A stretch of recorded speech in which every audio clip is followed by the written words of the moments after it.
All right, good evening, everyone. Is Jay Scott back again today? This is the Jay Scott Ascension. Today we're getting into a topic that I'm really looking forward to. Well, a few different topics. With us we have Vin Lloyd, who is a Israelite as well as a scholar. He's been studying and talking about the Torah for a little while. We got the chance to meet at the Solutionary Summit, which happened around, what was that, about a month ago now? Yeah, it was in September, about a Yeah, month ago. early September. So we met at the Solutionary Summit, which was a meeting over here for people in Miami looking to discuss the vaccine mandate, the black ownership of the economy and black guns and other things going on in mostly black communities here in America. It was a summit for a few different things, and the moment I met him, I could tell he was a very, insightful individual, very educated individual. He knew a lot about a couple topics that we shared, a big mutual interest in. And then towards the end of the conversation, I heard him mention something about the Torah, and that was when I realized, oh, okay, so you're an Israelite. And then we got to speaking about that, for a little bit. So, I thought it was good because it's a perfect example. And we'll get into this topic, later on about how we all have a lot more in common, than Right. people realize. And, it's good, linking up with other people who are already thinking, along a lot of the same lines you are, and Right. networking and learning from each other.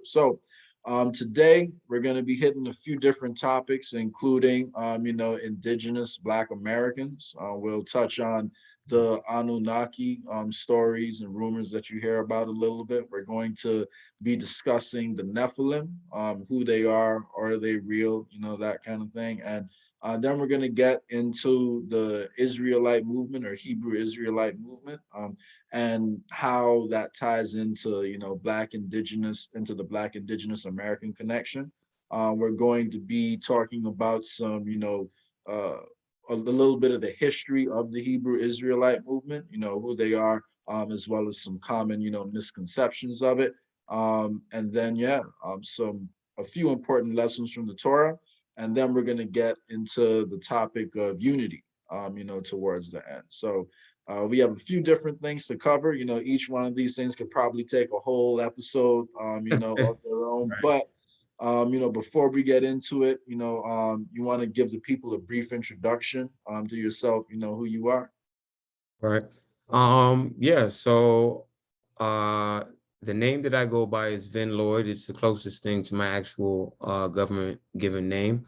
But for the most part, many people know me from my social media exploits, particularly with Instagram, under the moniker Martin Luther III or Martin Luther DAIII. So what some people say Martin Luther Day. But it's Martin Luther III. Yeah, I built quite a big following or subscription base. I don't really like using the term following, especially between the years of like 2015 and 18. I've had I've been shadow banned before the term shadow banned You've been even. shadow banned and banned. You've been all kinds of banned out here, Yeah, man. So nah, I heard that. yeah. So, but yeah, I mean, even before Instagram, like I'm from New York, so and I went to school in Long Island City. So 9/11 was really impactful in terms of the wake up process. I had a professor named Mario Quinones who put us onto a documentary, Loose Change, at the time. So mind you, we're about 13 years old. You know what I mean? About 13 or 14. So to see things like that and to have discussions like that within the classroom at an early age gave me a real big jump start. And then listening to guys like Immortal Technique gave me an incredible jump start. Listening to guys like Nas speaking about Ivan Van Sertima and Cheikh Anta Diop, in my earlier years gave me a real big head start. And, growing up with my dad in my life and then him being a big Malcolm X fan And, you know, my mom put me on hooked on phonics. I had a lot of really good variables in my life, and the culmination of them all to lead me to where I'm at. Yeah, no, I see, you're definitely a very passionate individual. And even though, they've tried to, ban you, like, as you pointed out earlier, I can still tell that there are a lot of people, who appreciate the work you're putting out there and the knowledge you're dropping. Because as soon as, I announced this podcast with you, and you shared it on your page too, I did get a fair amount of interaction, like with people who follow you. And it really shows that, when you have that connection with people and people are really recognizing the value that you bring to the table, like, they're gonna ride for you, man. So, I can definitely say, you have some good people you're teaching, and following you and learning with. And I'm looking forward to this conversation, man. So, and I saw why, talking to you. So you were quoting scriptures from when we were talking, so I can see, you definitely know your stuff. So, Yeah, yeah. man, So, I try. And, you know, my leaving social media for about almost 2 years was just predicated on kind of like the level I was reaching, because I don't have any of the money, but the notoriety or the quote unquote uh fame that comes with it. Social media is like new TV, so it's a little strange to know that people know you on the train or see you, yeah, they recognize you. Yeah, but have a little bit of a apprehension to maybe approaching you. I've had people come up and dap me up and all that, and it's yeah, cool. yeah, But there's another side to the coin. It's like some people don't like what you teach, or maybe take offense to something that you teach, even though you don't know that person from a hole in the wall. And that's also the danger of social media, because you lose the ability of be genuine anonymous. communication, Yeah, right? yeah, yeah. Because Mm. people know something about you going in, but you may not know something about them because they've seen who you are. They've probably recognized your page, like, that kind of thing. Just So I my get it. face, like even not even Yeah, my your face. man or who I am as a person. That I don't care, because that's me Yeah, 24/7. So yeah. it's kind of No, hard look to good. hide it. You know what I mean? But just All right. knowing me as like my face, and then me being out in the street, if somebody wanted to harm, I got it. And New York City is already, it's that way. So I have to be on extra guard. I'll tell you a story, right? So me and my Yeah. boy, we chilling. So I'm plant-based. I don't eat meat. But my And boy that's Just, hard. yep. So Yeah. my boy Just, he's in the fish spot and we waiting online. And the dude in front of us hears my voice and turns around and goes, Martin Luther the third. I go, yeah. Just So like that. Yeah. yeah, so I dap him up. I go, yeah, what's good? So we chopping it up, and I'm not really paying attention to the conversation. It's kind of going quickly. You surface Yeah, level yeah, paying yeah. attention because really you're trying to Yeah. get back to the conversation you was having. Yeah. But I wasn't realizing how contradictory the guy's being. So anyway, remember, keep in mind the guy's online in front of us waiting for food. Notices it's me, then says something about having to go, daps me up, and then runs out of the store back into the projects. So my Interesting. boy, he goes, yo, when that dude waiting on food, he's like, he just recognized you, ran back into the project. You know what I mean? So it's one of Like, yeah, sound a little the weird. setup. Yeah, yeah, Yeah. yeah.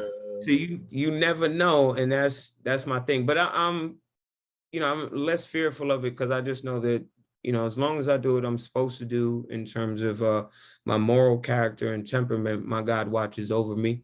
So there's really nothing anybody can do as long as I stay in the light. If I choose to walk in darkness, that's when I can get truly tested and kind of circled Like, with options that aren't the best. So nah, I get you, man. I would say, in general, you want to make sure, people know, you're not scared, but at the same time, making sure you keep that positive tone, and positive energy around you. exactly. That goes a long way, man. And, like, I'm from, Turks and Caicos, which is a tiny little country. A lot of people don't know, like where exactly it is, but right in between the Bahamas and Haiti. And it's funny because, I am also, like very outspoken, and Oh, I have my fault, bro. They cut you off just a little bit, okay, sorry, like sorry. the last 5 seconds. That's not your fault. Yeah, It's yeah, just yeah.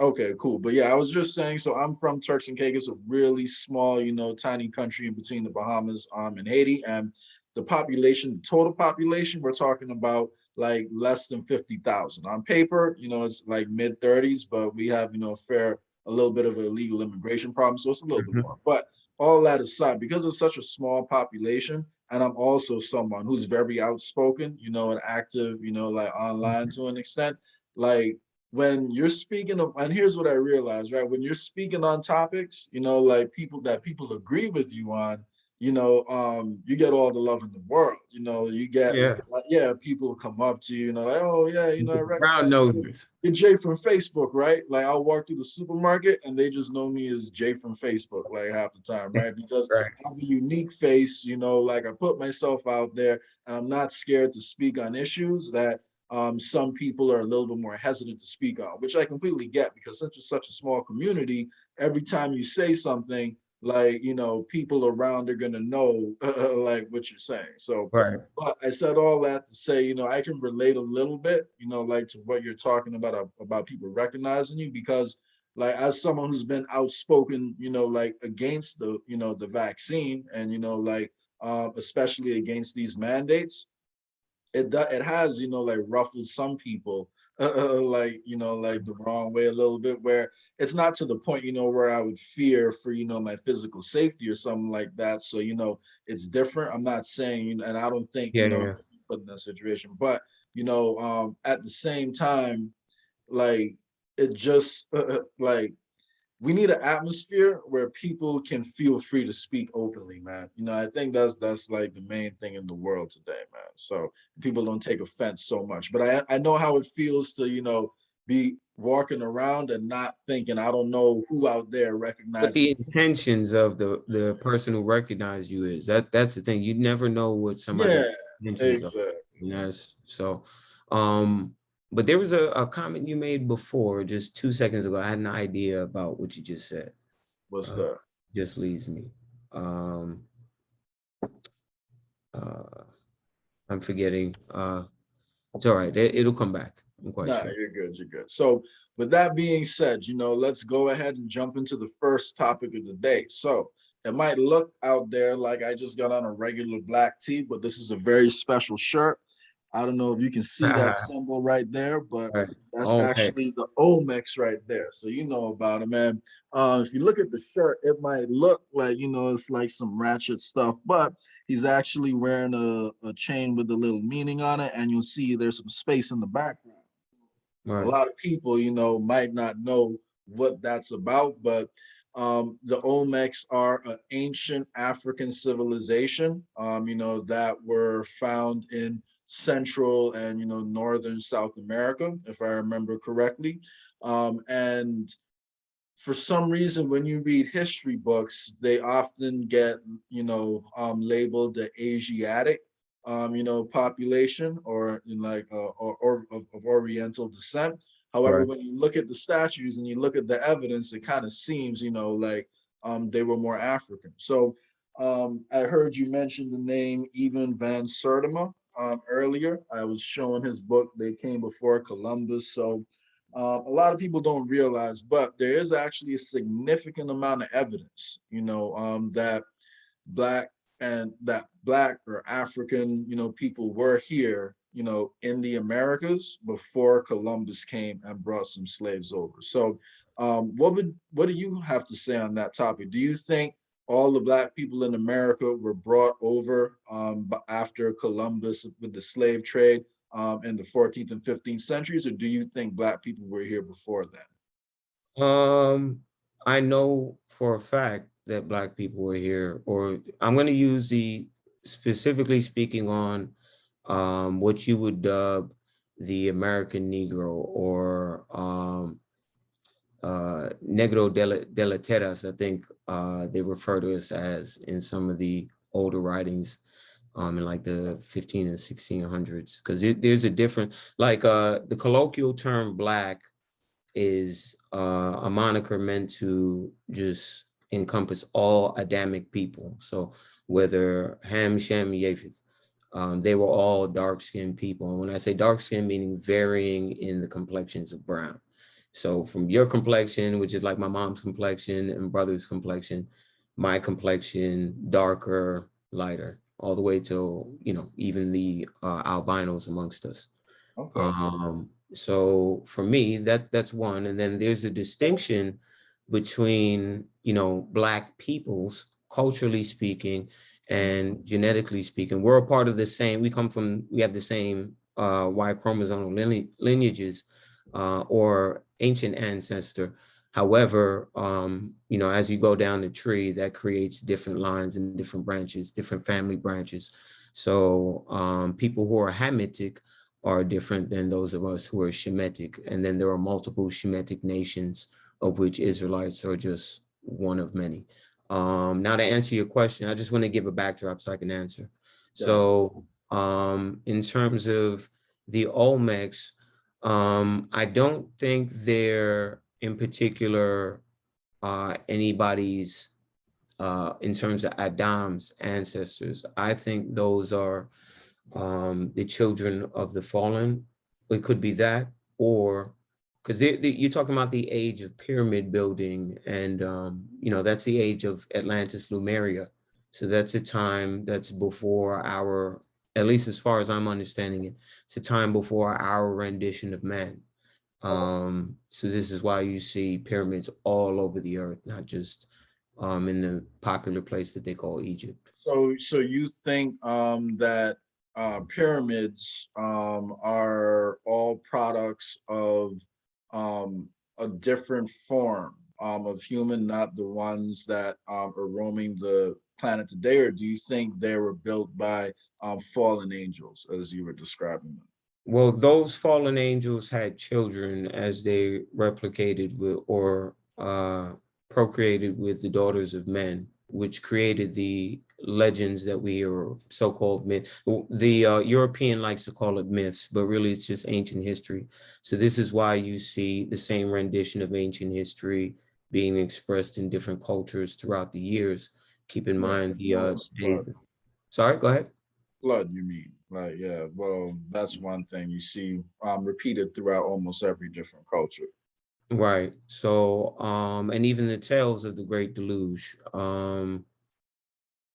Yeah, so that'll explain why you have the different renditions. But this time of mythology, like I said, I'm not sure if this is the days of Enoch, which it could also fit, and it's more likely to fit that, or it could be the flood of Genesis 1 and 2, because many people don't realize there are two floods in the creation story, at least as far as the Torah is concerned. Okay, I got you. So just to clarify, you take, the Torah as a literal document then. So everything that's in the Torah, you believe it happened, the way it's described in the Torah, or do you think there could be room for translation error, or do you take it as a literal document that we just still continually working to understand? It's one that when you read it, uh, it's about reading comprehension and context. So it's not, there's no special methodology to it. You read it like you read any other book. You start from the beginning. Yeah. You pay attention to what you're reading and you're studying. And oftentimes, once you study something, because this is not an ordinary book, or the information in it, I should say, is not ordinary. That's what makes it particular. This is a book based on quantum entanglement. This is a fourth dimensional book dealing with past, present, and future. You're dealing with a God outside of the space-time continuum that has dealt with all the multiverse options that there are, and through what we call prophecy, or the seeing of future, he's given us what's going to unfold in relation to what you call African American people or American Black people and our many descendants throughout the earth. We have a particular role in the recovery of the earth plane and that is to lead the rest of the nations back to the laws of the earth plane, which is the Torah Tanakh. Everything in creation hinges upon what this great spirit has spoken, his words, universe, the single spoken sentence. And there's a great plan in order to rectify some of the mistakes that were made by the fallen angels who decided using their free will to, initiate a different timeline or try to initiate a different timeline. Got it. So, so as far as the Olmecs go, what would make you say, you believe they have something to do with fallen angels? And what would make you believe that? Because they're the builders of the great civilization, pyramid civilizations throughout the world. So not just Africa and, South America, but North America, Antarctica, Asia, Europe, anywhere you find these megalithic structures, this is a result of their doing. And the reason why they're so accurate in terms of, astronomical, configuration with time and figuring out time and the cycles of time is because this is the knowledge that was given to them by their parents, the fallen angels, or what people call they're going to call them aliens when they do return very soon. But these are beings which are have been here before, have caused the same troubles that you see before. So in the days of Noah, they were doing genetic manipulation. You had chimeras, the mixing of animals and man, mixing of plant and animal, mixing of plant and man, and crossbreeding, GMO, everything back then. So this is the condition for why our God had to destroy most, if not everything in creation and start anew, at least in terms of Noah's day. This is not a bloodthirsty being. It's a calculated decision. And then two, he's also limited by his word and limited by free will, because what kind of being, high intellectual being could you be if you don't abide by, your own rules, so to speak, or the context of your own rules? Okay, I understand that. And I don't want to get too deep, into this this one rabbit hole, but there was one thing you said, which definitely caught my attention. So, as far as, the being having to follow, like his own rules, like, and correct me if I'm wrong, but there are scriptures in the Torah that describe God as an all-powerful being, correct? Meaning he can do whatever he wants, correct? Correct. All right. So, just so you understand, like my opinion, like, on that specific topic, I consider myself someone who believes in God as an energy, and as the unification of all consciousness. So I don't consider God to be a completely separate entity from all of us. I consider all of us collectively to, like make up at least a part, like Torah says, so to speak. The Torah says that God is light. Light pervades everything, and light is the culmination of physical matter. It's just light at what density it is. So the Torah says the same thing in Psalms, that God is light. And yes, when God created us in Genesis chapter 2, he breathed the breath of life into Adam, his spirit, his essence. So that is the thing that keeps the central nervous system ticking without you having to think about it. So things like your heartbeat, or breathing, those genetic-based autonomic functions, those are all dictated by the spirit.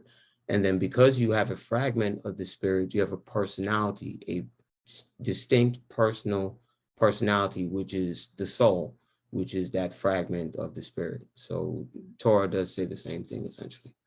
Okay. Well, it's good to, like hear someone, who's really like reading and understanding these different concepts rather than, trying to continually, promote the same image. So, but yeah, no, that sounds good, man. So as far as you know, those ancient civilizations go, you touched on something, you know, which I thought was pretty interesting. So you said you believe some of those beings are coming back, you know, Not sometime believe, I soon. know. You know? Okay. I don't use the word believe. Belief is opinion based. Belief is not certain. Belief is subjective. No, I'm telling you what I know. Okay, I hear you, man. You know, I would say, you know, again, I can appreciate that, you know, that you're that confident. I tend to be, you know, someone who's a little, I call myself an open-minded skeptic. So I go with what makes sense to me, like until I see a reason why, all right, this doesn't make sense. And, you I'm the know, same way. what was that? I'm the same way. Yeah, you the same way. So, but yeah, man, I don't personally, I don't like to use that term no in a lot of situations. I like to leave myself open. But you've definitely, you know, read deeper into some of these topics, and you know, if it makes sense to you, I hear you. But I don't know if you ever heard of this book before, but this one's called, Zachariah Sitchin. I've read it. you've read it. All right, perfect. Zachariah Sitchin is controlled opposition. He's a Freemasonic agent. He is a Freemason. You know, that's right. I did remember I've reading got the that. So, video of it, his inauguration. oh, his inauguration into Cover, it. he's trying to cover his face on the camera and shit. Oh. Yeah, I didn't know that. Jordan Maxwell, Alex Jones, David Icke, controlled opposition. Carol Cassidy. I Okay. used to pay attention to all of these people when I was 16, 17, 18, 19.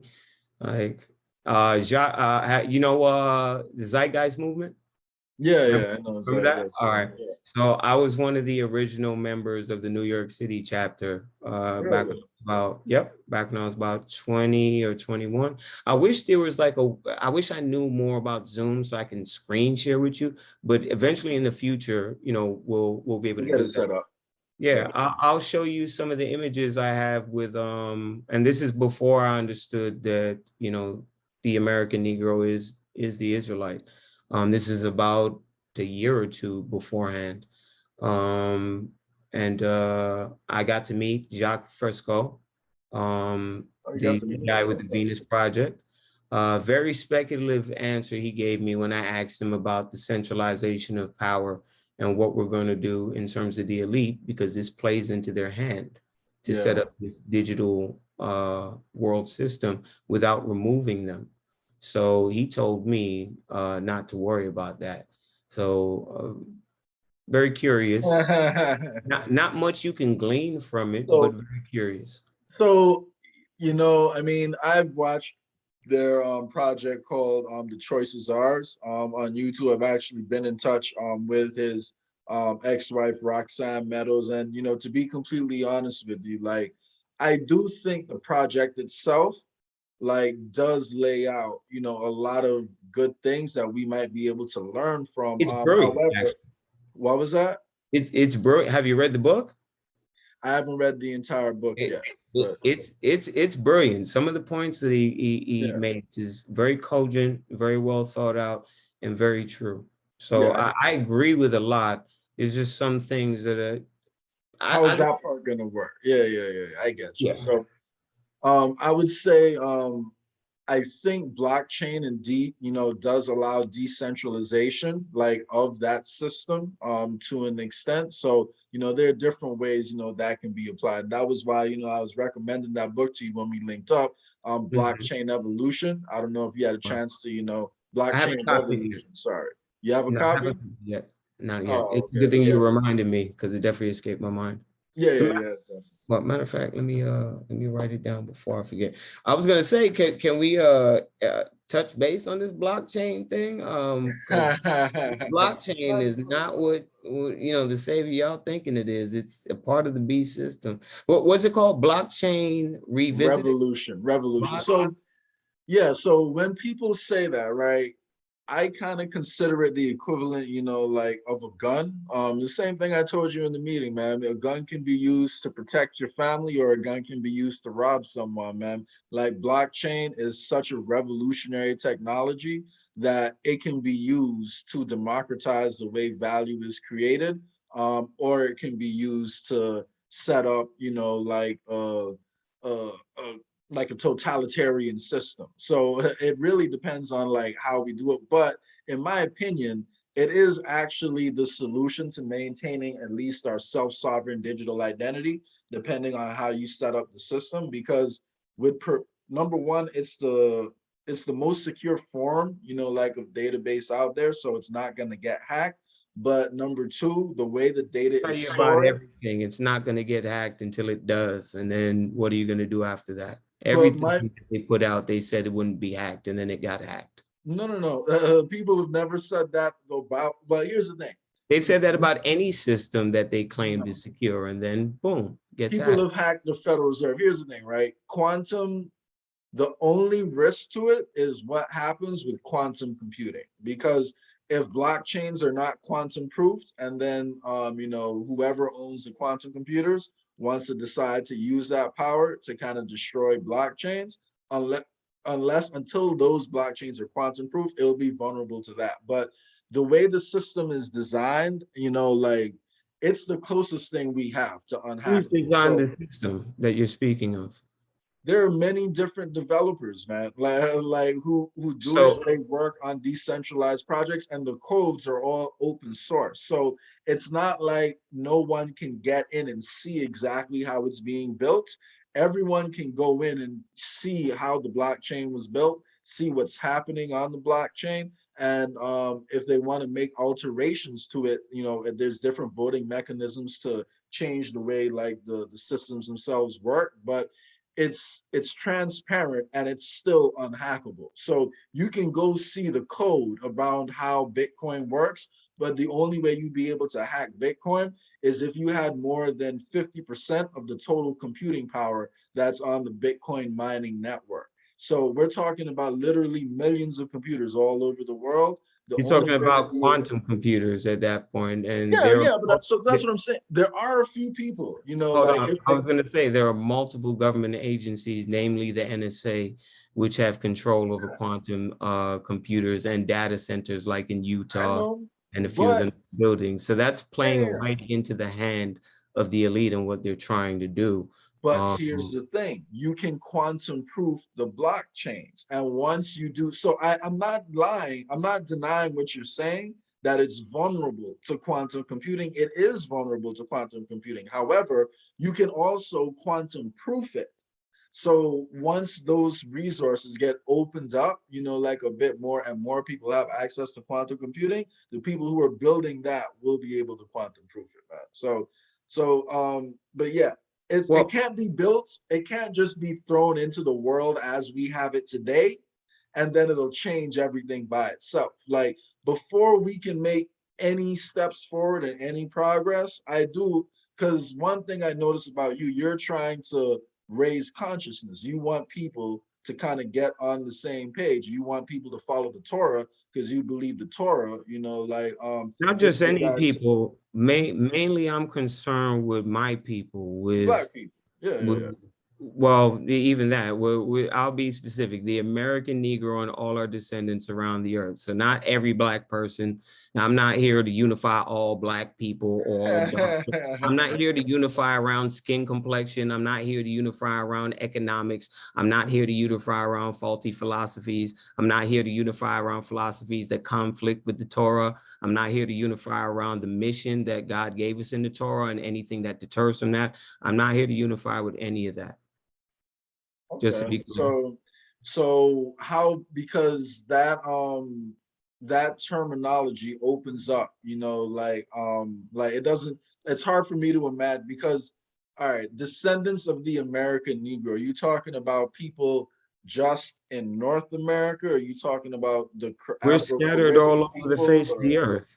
We're what was that? scattered. So when I'm saying the American Negro, the Negroes who are initially from this land, so whether that be North, Central, or South America, we are different. We're different Black people than the Dravidians of India who are different than the varying Black nations of people who are in Africa. All Black people in Africa aren't the same. Some of them have Persian descendancy, and their ancestors, they'll tell you they migrated into Africa coming from the land of Persia. So it's what they've taught us and how they've boxed us into this byword or proverb of the word Black, or even African American, or American Negro. These are all bywords. These are not our ancient tribal names or any of that. Even the English words, how we use the term Israelite, and the various tribes that 12 that we have, where we call them by their English names, that's not the ancient tongue. So do you understand what I'm saying? So yeah, I get what you're saying, but so my question to you, because there were also, definitely there were slaves, who were brought over from Africa. A lot of them were actually, left in the Caribbean, but there was, a substantial amount, that was supposedly dropped off in America. So Where's the the count, evidence of that? so I'm not saying that there aren't any, but where's the evidence that they were taken from West Africa and brought to the Americas? So if you go to the government records, in the library in London, if you go to government records over in Jamaica, Jamaica was like the capital of the Biggest slave slave trade trade hub in in the the Caribbean. Caribbean.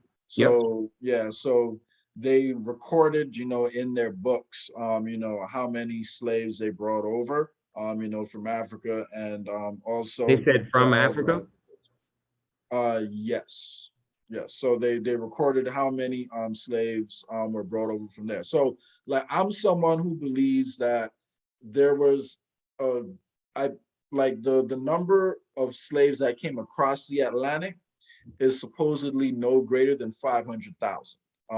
That's high estimates, and there's a good amount that were dropped off in the Caribbean. And to my understanding, the ones who were brought to America would be the smallest amount, of those people. However, there were definitely, at least let's call it between 100,000 and 200,000 slaves who were brought into the country, right? Like, so if we know that there are that many, We don't know Black that. people in America now. No, because here's the thing, we do, because if, We disagree there. I don't disagree with that data. I've got evidence which showcases that we were already here, and what oh, they I'm did. not saying Black people weren't here. I agree that Black people were here before, but what I'm saying is when we all got dragged onto the plantations and all got lumped together, like on the plantations, there's gonna be a lot of mixing of people at that point, because it's not like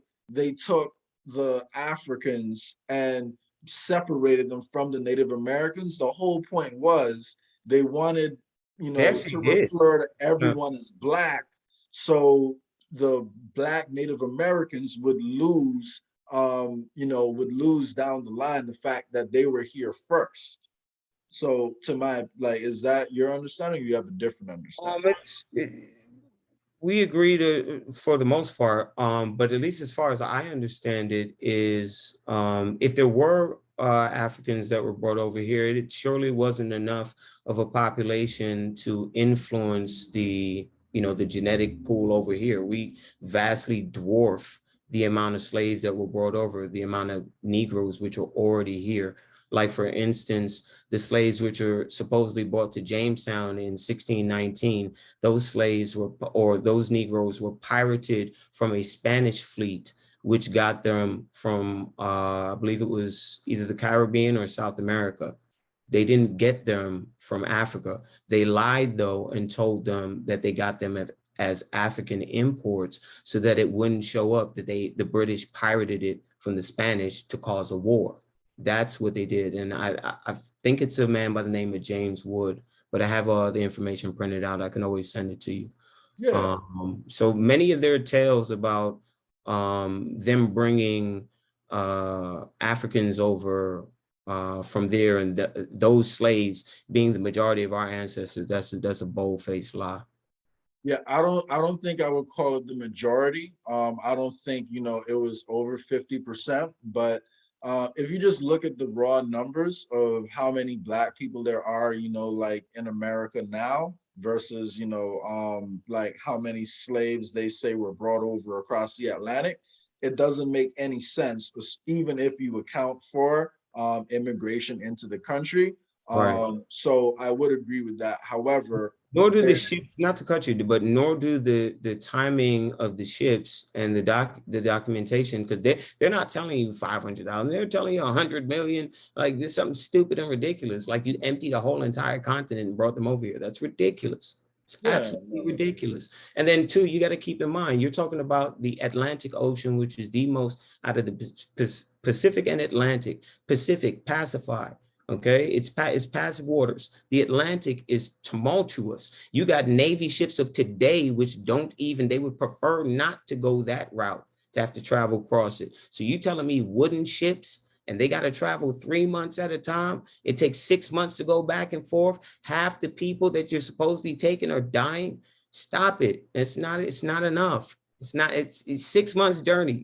They're like, No, I agree, that there were absolutely definitely ridiculous. Black people here before, and I would say the majority of them, like were here before. And I would say the reason why they don't want to talk about that is because when you look at what was done with the 5 civilized tribes and all that, where, All right. they were given certain reservations, because now, we're at a point in humanity where the government is at least saying everyone deserves equal rights. That'll mean Black people have yet another claim to reparations, once it gets out there that Beyond the there were reparation, Native American Black Indians, like here before. So I would beyond say, I was gonna say beyond reparations, yeah. we got to go beyond that. Forget their paper money. You're talking about restitution. Give me the land and the resources back. Absolve your corporations and give it back to our people and get your asses off our land.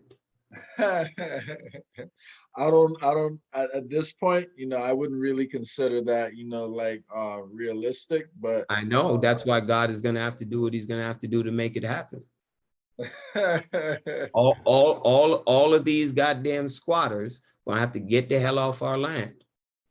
You're laughing, but I'm dead serious. It's happening. so You're seeing it being torn down right now. So if you had it your way, you would want everyone who's not an indigenous American to leave the country and to go back to where they came from. Well, I would like for my people to get back to our initial borders. So I'm not one of those people who think that the scriptural land of Israel's over there in that land, nor do I think the Egypt of ancient times is over on that side of the world. I think they're over on this side of the world, given most of the megaliths, especially the pyramids, are older here. The sediment is older here. Literally, the dirt is You said older. pyramids are over here. Well, you mean in Are North older than America? the ones in Giza. You said there are older ones in America than there are in Giza? Yes, and the mummies over here are older than the ones in Giza. And then there's also literature of the red peoples or the peoples of, the Negroes of this land going over and civilizing Africa, giving them some tenets of culture, bringing over agriculture and food, agricultural techniques. There's a book by the name of Katanga A. Bongo, I think his last name is, African brother who wrote the work. Damn, I wish I had somebody. Next time we'll do a live when I'm next to my So, live. all right. So you touched on a lot of things just now. So as far as the Black people who were here beforehand, you think there were more Black Native Americans than there were Native American, like Asiatic Native Americans, or Though, yeah, this is our land. Those Asiatic or what are dubbed Native Americans due to nativism. So they're not native to the land. They, in terms of the white man getting here, yeah, them Asians seem native to the land because they were here before the white man. But in terms of our people, we were here fighting and warring against their people because they invaded from Asia and came over to the Bering Strait. Their genetics, they're Siberians. Those are children of Japheth. They don't belong in these lands. But in the book in Genesis 1 and 27, I believe it is, they speak about, or is it 9 and 20? I think it's 9 and 27. They speak about Japheth expanding his boundaries and territories. And that's what you see these same people doing today with imperialism, colonialism, and all of that. These are the same people in the book. It was prophesied to do these things. So they were just doing it 800 years before the white man. And then the white man came and found them here amongst us. And then those are the Indians that work with the white man to stab us in the back, to put us into captivity. And then Well, they got the I was rewards gonna of say the it's land. documented. It's documented that there were Native Americans that protected slaves and worked with slaves, like the Asiatic ones, and then there were ones I'm quite sure who there were worked some. with. Yeah, and then there were some who There were did also also Black work with. Indians who, worked with the white man. We had some of our Yeah, own yeah, yeah. people sell us But out. We had other types of Indians who aren't all yeah, Indians aren't the same type. So you had other Negroids who aren't our specific nation of people who worked with them to work against us. Yeah, it was going down like that. Just like you yeah. have Black slave owners today. You know what I mean? Like it was going down like that. It's not the history that they told us.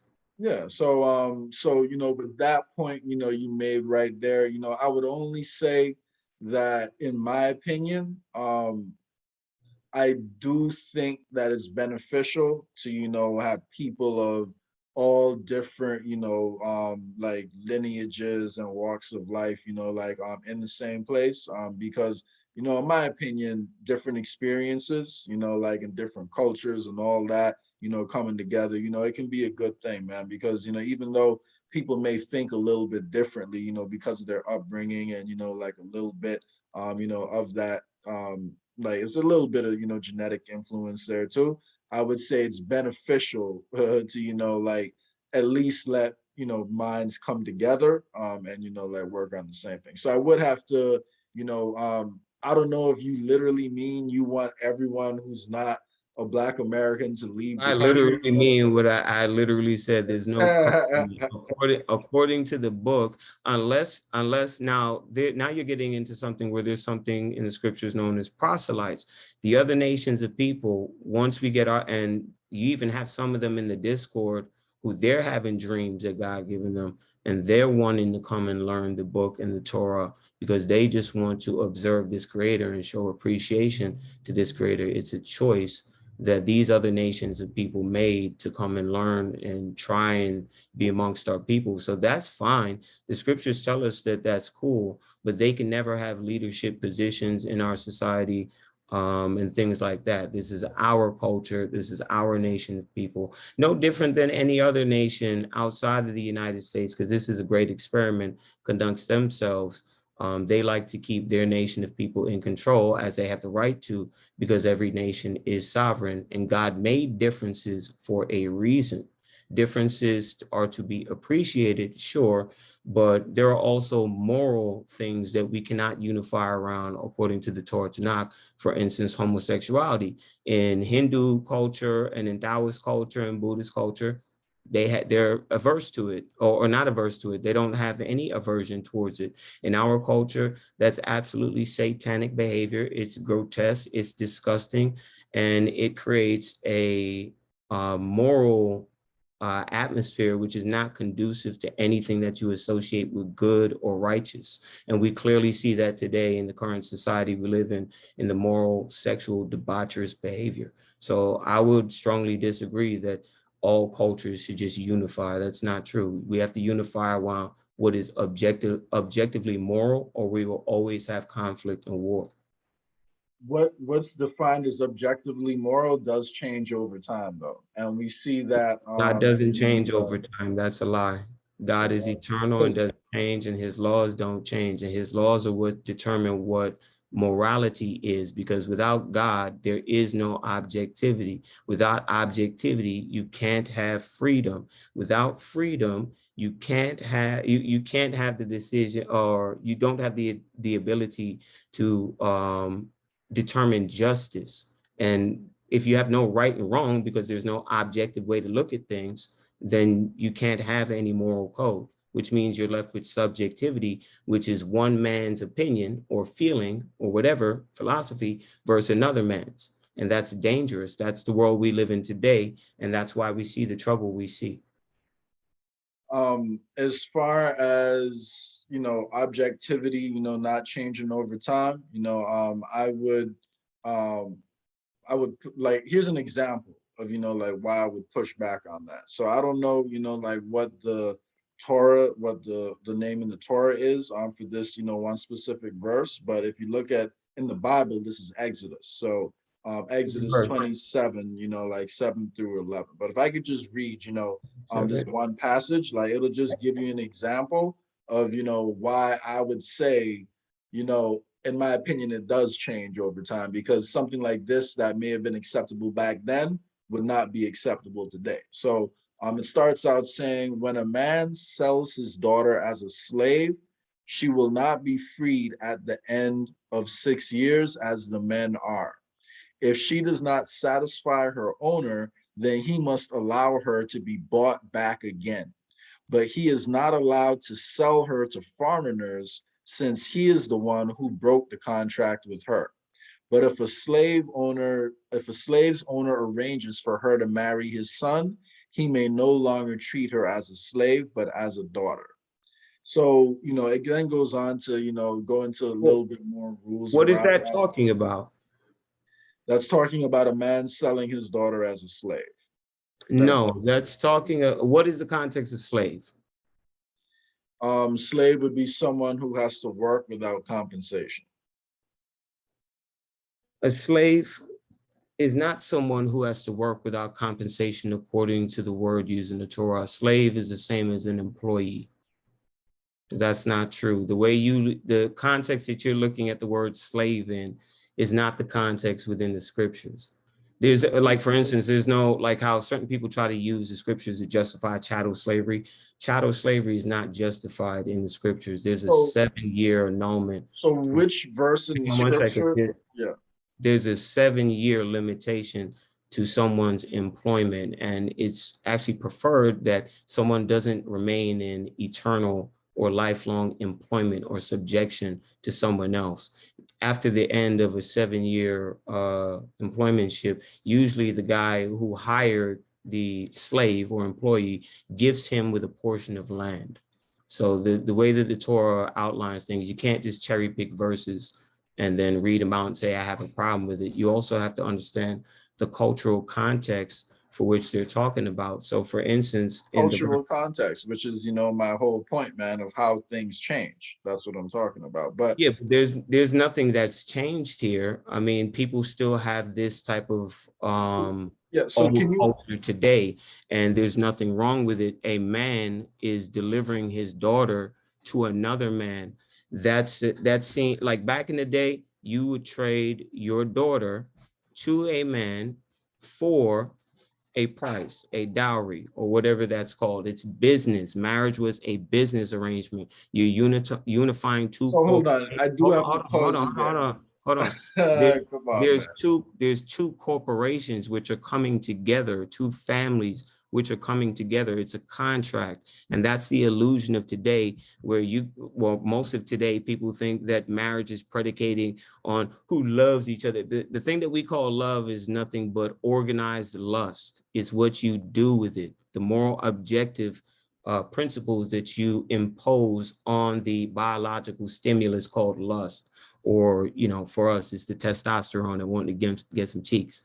So it provides some structure to it. So in relation to the verse you brought up, I just want to point out. You mentioned a lot of things just there, man. I definitely have to push back on the idea that a father can, like, use his daughter, as a means It's not using his daughter as a means. The man has to come in with something to offer. You can't just, and this is a problem why there's so many single mothers and baby moms today, because unqualified men who can't take, and I'm not saying that there aren't men being shafted by their kids, because I'm a big men's rights activist, but this is part of the reason that we have so much stifling of growth in our culture today, because the women aren't allowing their fathers to at least teach them how to choose a man. And largely because their dads aren't in their lives, but mostly because these women choose for the wrong reasons. And it's a big problem. I'm not gonna deny that both men and women, like, choose partners, like, for the wrong reasons. But like the point, like that verse is specifically describing, like if you look at the way it's written, like it's specifically You said describing Exodus 27? Exodus 21, verse 21. 7 through 11. So, but like you said that a slave is really an employee in those times. Which like Well, verse would you use to back up a statement like that? well, hang Because on. Let's address one thing first. So here we have the father sells their daughter into marriage. The marital rights of the woman and the duty of the man are pretty much listed here. So we're going to read the whole thing. wait, So someone into marriage, which you're reading from the Torah. I'm reading the same. Yeah, I'm reading Exodus 21. I'm going to read it to you. It's It says, called, all right. Is that called something different in the Torah, or it's the same thing in the Torah? It's still what? Exodus 21. What? The Is what? exit, like, is it called Exodus, or is the whole chapter called something else in the Torah? No, this is a particular book, and the chapter that you brought me to is concerning marriage. That's why I was telling you that you can't just cherry pick stuff, and it's dangerous because you're not having the context to understand things fully. So let me show it to you. So if a man will sell his daughter as a bondswoman, that's an employee. A bondswoman is an employee. Or in your scripture, maybe you're using King James or something, there's other versions, it's called slave. There's different types of slavery. There's servitude, like there's wage slavery, and there's chattel slavery. It's not talking about chattel slavery. She shall not leave like the leave taking of the slaves. That so meaning the leave taking, meaning after 7 years, what I just told you, where you serve in employment, the employee then releases you and gives you a portion of land as your own so you can do your own thing. After you have amassed enough income over 7 years, then work for them, he's paying you and he's going to give you land. This You is a see part of that? Where does it say that specifically? Like in the Bible, what verse would it say that the boss is supposed to give land to the employee? Because I've never heard of that before. So yeah, man. So I was looking at, the King James version. So yeah, I do agree, that there may be different like forms of slavery. And the one we were seeing, here in America, back in the day was definitely the most brutal. But um yeah, you don't really see, like and I could be wrong about this, but you don't really see the Bible discuss selling like boys into slavery, or does it also allow you to, or not slavery, but sell them as employees? Or does the Torah say that you can sell all children into slavery, into servitude? children. What was that? Who told you this is a child? You're making assumptions. This is a woman of marriageable age. So we don't sell Back in those children. days, that was like 13, 14 years old, man. They were Who said that? huh? Who said that? They were getting married young back in those days, man. No, Who said that? Where's the proof of that? Where's the proof that Israelites were marrying 13, 14-year-old girls? to the We best of can't my just say things understanding. without, you know what I mean? That's dangerous. I know you're doing it from the journalist perspective, but this is for the listener to understand. We can't just say things and then assume that it's true. A woman of marriageable age, at least as far as I understand, is not only of biological imperative, but also of mental faculty. It's not, being a woman is more than just your biology, and you understand what I'm saying? It's more than just like being a man is more than your biology. That's being female and male.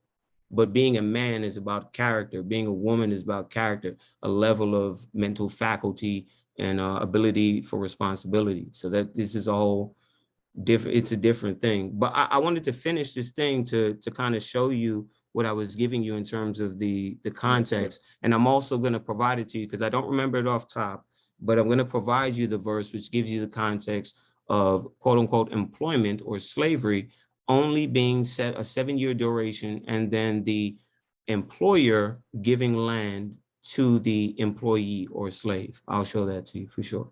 But I just want to This is the same 21 that you brought me. So I'm going to read from 8.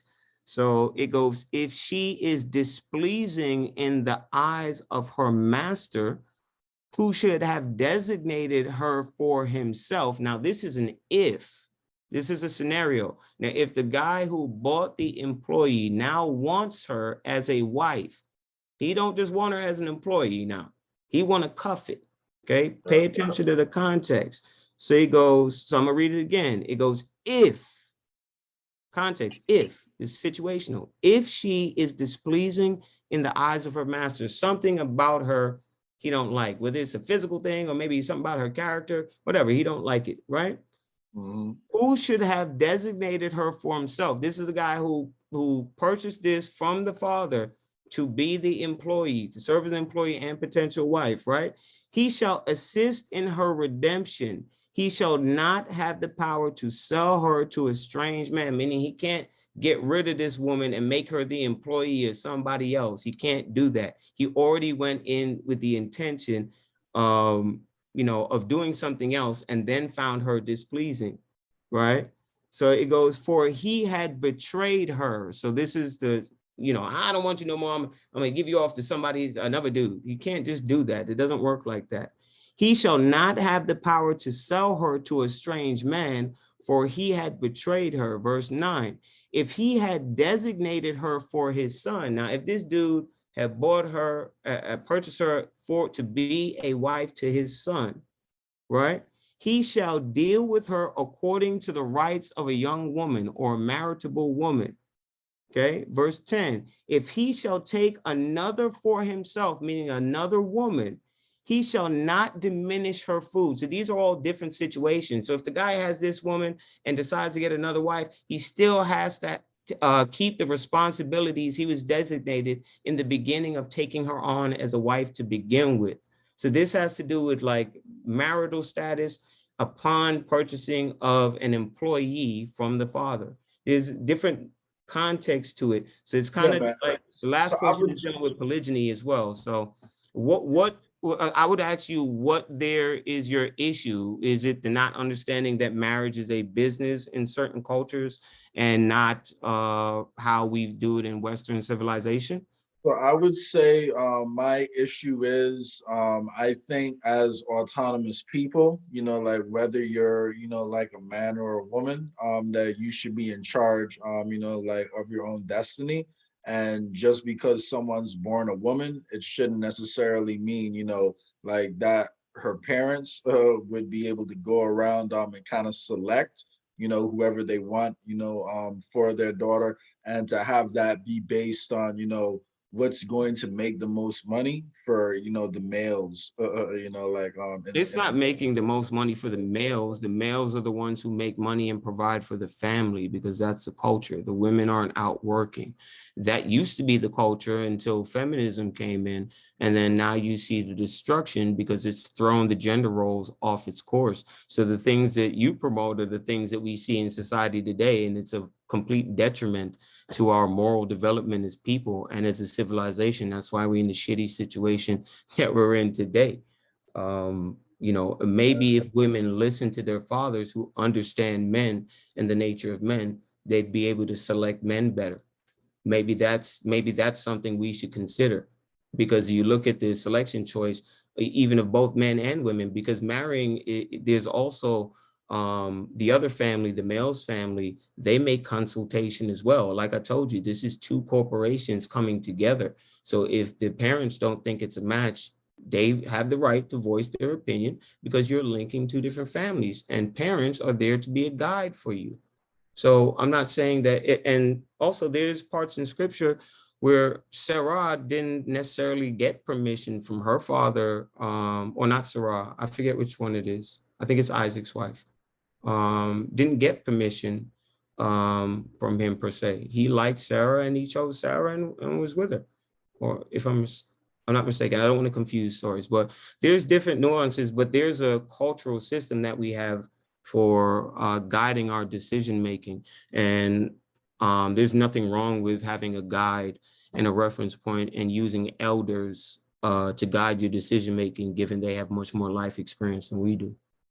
Yeah, man. Like again, I'm not saying, like that there's like anything wrong, with tapping into like, old knowledge. But at the end of the day, like I said, my opinion, like I hear what you're saying about some of the problems with society today. And I do think, like toxic feminism, like definitely exists. I think, sometimes they definitely take it too far. But I would say thinking about marriage, like as a business, like I think you shouldn't go into marriage, like believing that financial stability means nothing. But I would say, it would be up to the individual, whether that individual be a man or a woman, like who they want to be with. And, I would say the thought that women like like have to stay in one particular role and men like have to stay in one particular role, like men shouldn't be as involved with the upbringing and all that, and like women Not should be true in more Torah involved. culture. Men are very involved in the upbringing of their children in Torah culture. You have to be. You're the head of the household. Yeah, so but my point is it's supposed to be in all right in Israelite culture. Why isn't the woman supposed to work? Well, what do you consider the woman's work? Like going out and bringing home food, that's the man's work. So in the equivalence that we have today, it would be generating Like income. earning money. Yeah. Right. Now, a woman already has work, and that's to assist her man. So I'll give you a key example. I grew up, my father is a Jamaican immigrant. My mother is of Jamaican descent, but she was born in England. So she's an English immigrant, right? My father Okay. came from this country, grew up with going to school, according to him, with no damn shoes on, from third world country in Jamaica, came here with his brothers. They started a business together, and my mother worked with or for my father, and then doing the accounting and invoicing and things of that nature. They have a printing business. So we came up, just a brief history, we came up from Jamaica with guys like VP Records. So if you know reggae music, VP Records, Yeah, big yeah, yeah, corporation. yeah. We did a lot of printing for reggae albums, and this stems from my uncle Willie being a legendary he's like uh the Quincy Jones of reggae music in Yeah, Jamaica, yeah, yeah, Willie yeah. Lindo. So he Yeah, wrote I know. tons of hits, all of that, right? So Yeah. this is where we got our business for printing, helping doing album production, printing and designing albums. So like Sean Paul's Dirty Rock album, I was in the basement of my dad's print shop folding album covers all freaking night. I Got hate looking at that album cover. Phenomenal album, but I hate looking at the album cover because of that. But anyway, so I grew up seeing my father own a business and my mother be employed by my father, and her being able to go leave work. If she need to get her nails done, her hair done, or certain things done, she can do that, right? And still be on the clock getting paid. She got to come pick me up for school. She's doing that. They carry me home, make sure I get homework done, feed me, take me to practice, because I played football. Well, not American, played world football as a kid. It was pretty good. But it allowed my mother to be able to do the things that she needed because my father was able to generate enough income on his own. But Um, you just said something important that she was generating like she was working for your father. So that means she right, was getting paid, right? So you're right. saying that's only acceptable because her employer was your father, or if No, she I'm saying that it's proven to work, that because a woman's role in terms of the scripture, why they were created, is to be a helpmate to the man. So the man is supposed to be or has to know what he's doing or what his mission is in life.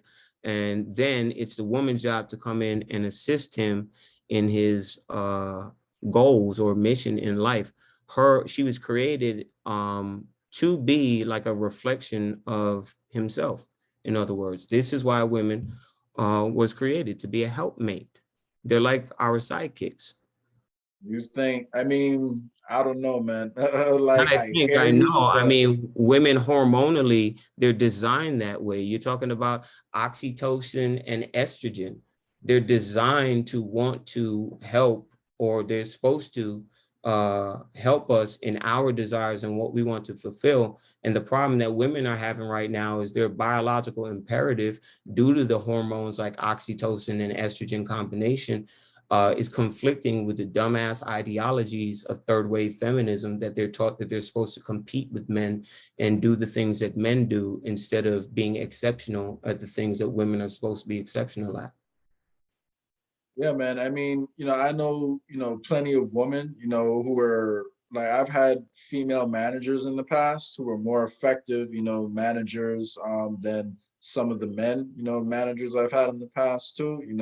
There are women, who are good at sales jobs, like, so I would say There are women who are that, excellent doctors. There are women, yeah, like excellent doctors. I'm So not like, saying that there aren't exceptions to the rule, but when you look at the general, like look at, for instance, women whining about the wage gap. There is no wage gap. The wage gap comes because women and their decision-making in the type of education they choose to go for and the type of employment that they choose to go for. Also, the fact that they don't work as long as hours and they don't work as hard. This is a fact. It's not, this is not, it has nothing to do with yeah, sexism. They're just not designed to work like that and deal with stress. We are. They're designed to play with kids, raise a family, and do things like that. Women love that. Why do you think all these old ass Sex in the City women are all miserable and all are vindictive against men because they won't admit that the stupid decisions for the dumb satanic philosophies they fell for have destroyed their lives and their opportunity to be with good men. And then also, you got to, not to be long-winded, but you got to take into effect that women have this choosing up thing or choosing down thing, and women don't respect you if you make the same amount of money, even if you only make 10K more than them. Some of these women on average do not respect you. Okay, so then that throws in a whole nother dynamic that was never there to begin with. but I was gonna say there are definitely, like couples out there, where the woman makes more than the man, and like I've seen that, like in my own personal life, like a few times before, and those relationships, don't seem like bad either. So, what would you say in situations like that? In situations like, I mean, this is the modern world that we live in. So if it works out like that and that's the guy's comfortable with that, then that's on him. But just know you are going to answer to that woman, because at the end of the day, she pays the bills and you're going to be the bitch. And that's how most of the situations work out, even when it's not high scale money. Any situation where the woman makes more money than the man, 9 times out of 10, majority of the situations, it's going to be you going to bow and acquiesce, and she going to give you an attitude, and you're going to have to put up with it because you're not the breadwinner. This is why men are supposed to be. There's an equal balance. Women have man's power, which is supplying resources, and they have woman's power, which is sex. You're making an imbalance here. Women are the ones who control sex. Men don't get to decide when sex happens. Women do. So there's an exchange resources or protection, material protection and provision for procreation, because that's how we're biologically I designed. mean, both people, like do agree, like on the sexual, sexual timing and all that too. I understand there is, more power, like in the hands of women sometimes, but like Right. that really depends, like on the dude you're talking about. Because if it's a dude, like who a lot of women are chasing after, oftentimes women, like will let him decide, Hypergamy. like Right. when it's going to happen. So like, Right. so That's hypergamy. But at the end, the majority you talking about the selected select. So you do understand that like only it's something like 40% of Black men have all the children. So you're talking about a whole 60% who don't have the children. So in that exception, you're talking about hypergamy but for the great average of men, that isn't the case. I'm speaking about the average of men and what they have to put well, up with. if you look at the Black community on a whole right now, you have a situation where Black women are a lot more educated than Black men overall. Black Indoctrinated? women. What was that? You mean indoctrinated? Hang on one second. Let me plug this into the charger so I don't die on you. Yeah, no problem. I'm only speaking about it, like in the sense of earning potential, because like oftentimes uh women are making, like Black women are making more money over their career than Black men, in a lot of situations. So That's why um artificial design, though. That's because they fulfill a quota of being a woman and Black. So Yeah. therefore they get selected for the program. So this is purposely being done to destroy the Black community, to put the Black woman over the Black man. And this is, Yeah. again, this is part of the problem. So if we're talking about the situation today, right, and the best way forward for people, are you saying that for the Black men who've been left behind, like, for a Black man, who maybe got arrested, like for doing, something wrong, like back in the day when he was like 17, 18 years old and now has someone on his record and, he's unable to, find like good employment because in America, once you have a record and you're a Black man, it's really hard. Are you saying that all those people, if they never have a job where they're able to support an entire family on one income, like you're saying those people don't deserve to have a family and they shouldn't be dating a woman? Like if they were living by your values, someone in that position, would they Well, would they be one, allowed you to didn't date? hear me say that anywhere. No, because you said That's the what man, you implied. you I'm said the man speaking has to be from the provider, right? Right. I'm speaking from a perspective where none of these issues we're dealing with today would have even taken place if we've been doing Oh, what our God instructed us to do to begin with. okay. We're in this situation because we don't listen to the instructions our God gave us. Our God gave us a manual to life that's easy to follow, and we choose to do stupid things. This is why our particular people are the bottom of the barrel, despite being tremendously talented. This is a spiritual issue. This is not just a financial issue, not just a caste system hierarchical issue. This is a spiritual issue. Yeah, I agree. It's a spiritual issue. So I'm not disagreeing with you there. And I definitely believe there are structures in place, that do put Black people at a disadvantage. That's systemic racism. Like that Right. exists, like at all levels. And Black men are the number one target. So you're not Right. getting, like disagreement from me there. I would just Yeah. say, like in the world we live in today, I just don't think, like the thought of a father like being able to like make decisions like about like any of their children's lives. Like once you're an adult, in my opinion, you You should think be able to take you think a control. Yeah. father should just watch his son make stupid decisions despite them No, being I think 18 or I think older a and shouldn't father say should. anything and shouldn't Not advise at all what I anything? said. Not at all what I said. All Making right. decisions for someone and giving someone advice and being involved in their lives, those are two completely Yeah, different but things. if the person, the child understands why that particular form of autonomy is being given up, because remember, you have to have the free will. You have the free will to make that decision. So these people are willingly doing this. This is not about force. There's no law that comes in and goes, oh, you can't select your old husband. This is not that. These are people who understand a particular culture and its values, and they respect it. Therefore, they follow it. So you're talking about a free will choice. Nobody can force you to do anything. The Torah, you can't force anybody to do anything. These people, like even the Torah tells you that these people, because our nation of people, we're not in our lands, so we can't enforce our laws. This is our opportunity to come back to the book by choice. That's why I was telling you, this is not a religion. There's no converting to this. You either understand you're an Israelite or you're not. And then once you do, it's your choice whether to follow the tenets of the book or not, like our ancestors were given that choice in the Exodus. So in your opinion, is Black Israelites would be, I'm sorry, Hebrew Israelites would be Black people on this side of the Atlantic, not the other African. We're scattered everywhere. So you have remnants of our people in the continent of Africa as well. You have remnants in Asia. We're literally everywhere that this transatlantic slave trade occurred. We're everywhere. We're everywhere scattered across the earth. But the transatlantic slave trade, there's just a difference in the context. The majority of the Negroes were shipped from these Americas to the rest of the world, not from Africa to America. We were shipped from here to places like West Africa, to places like China through the Silk Road trade, through to places like Portugal and You Spain think and you England think and so on you and so think forth. African slaves were taken from America and shipped to No, Africa? no, I'm saying that American Negroes were taken from the Americas and shipped to Africa.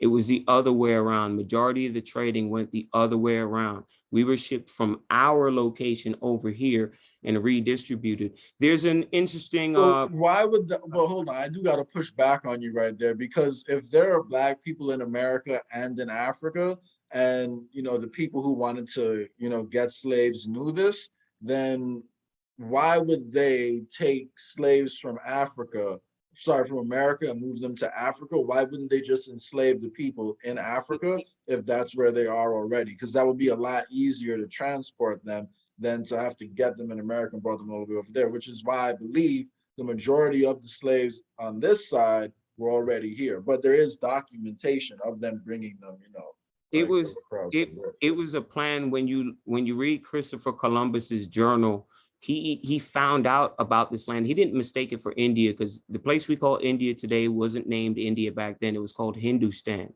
He knew about these lands over here because he was reading the second book of Esdras. And then he took the case that he made and he petitioned it to Queen Isabella and King Ferdinand to get funding. So instead of giving them the cream of the crop, like soldiers or whatever, they just sent them criminals and vagabonds and paid them niggas some table crumbs or whatever, and sent them on the mission to go retrieve the people that he theoretically thinks is over there and go scout the land. This is all in Christopher Colon's journal. I own like 3 different versions of it. All right. Yeah, So then, all right. So he was.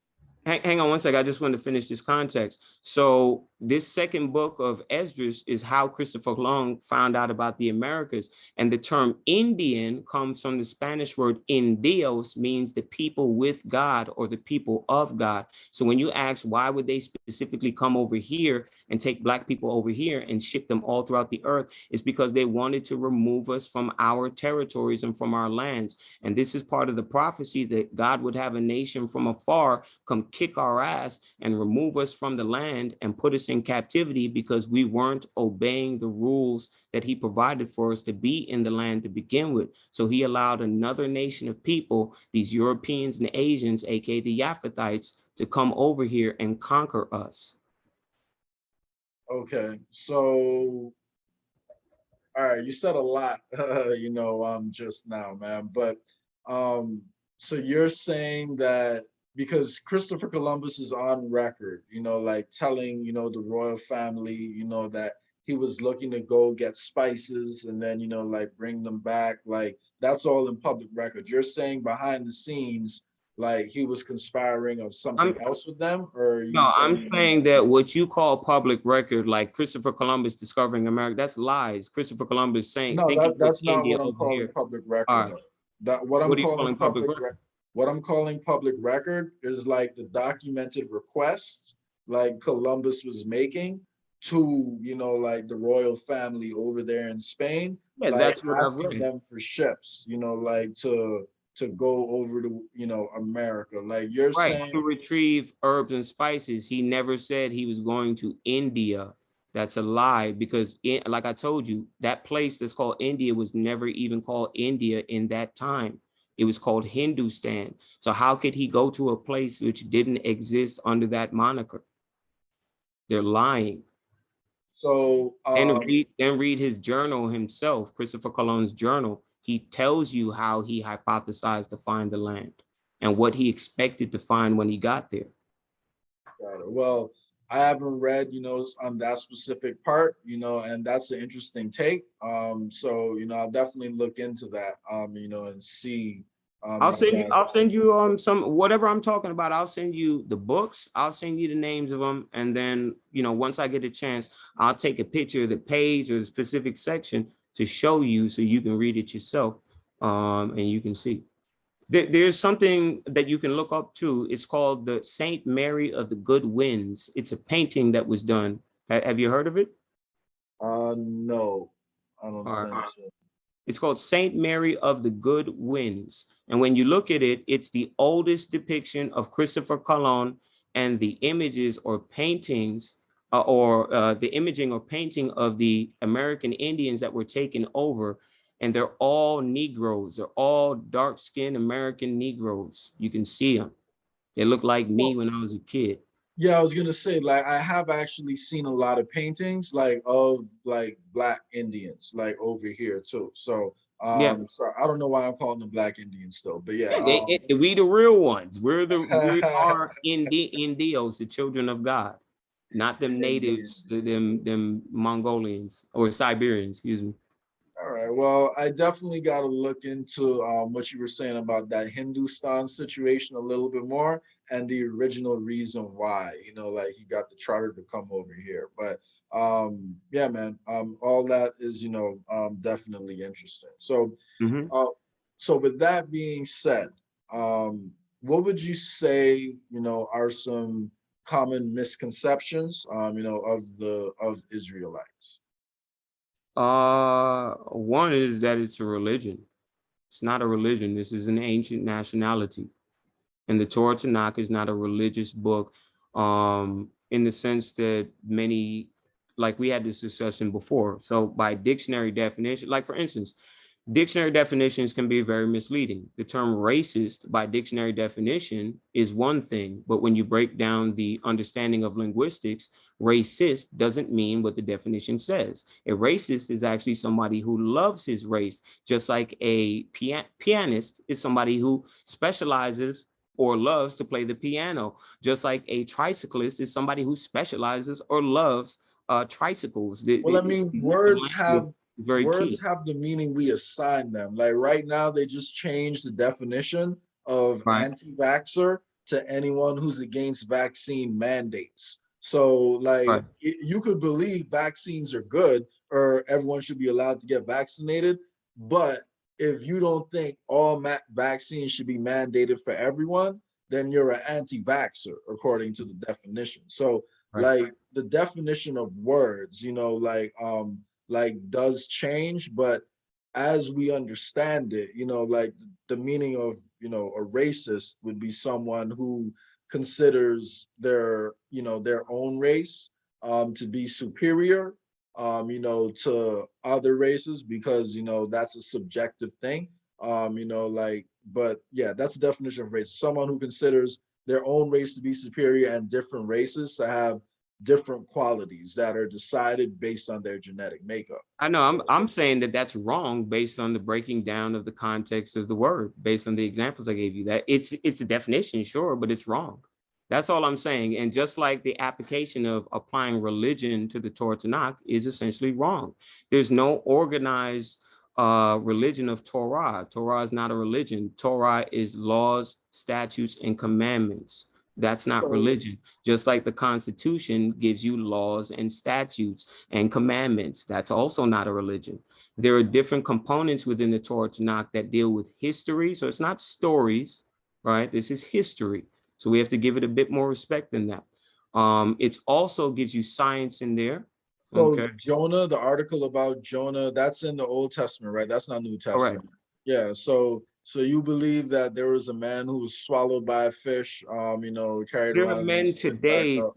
There are men today, and there are accounts today of men who were swallowed by whales for days on end and survived. So yes, I believe that that's true.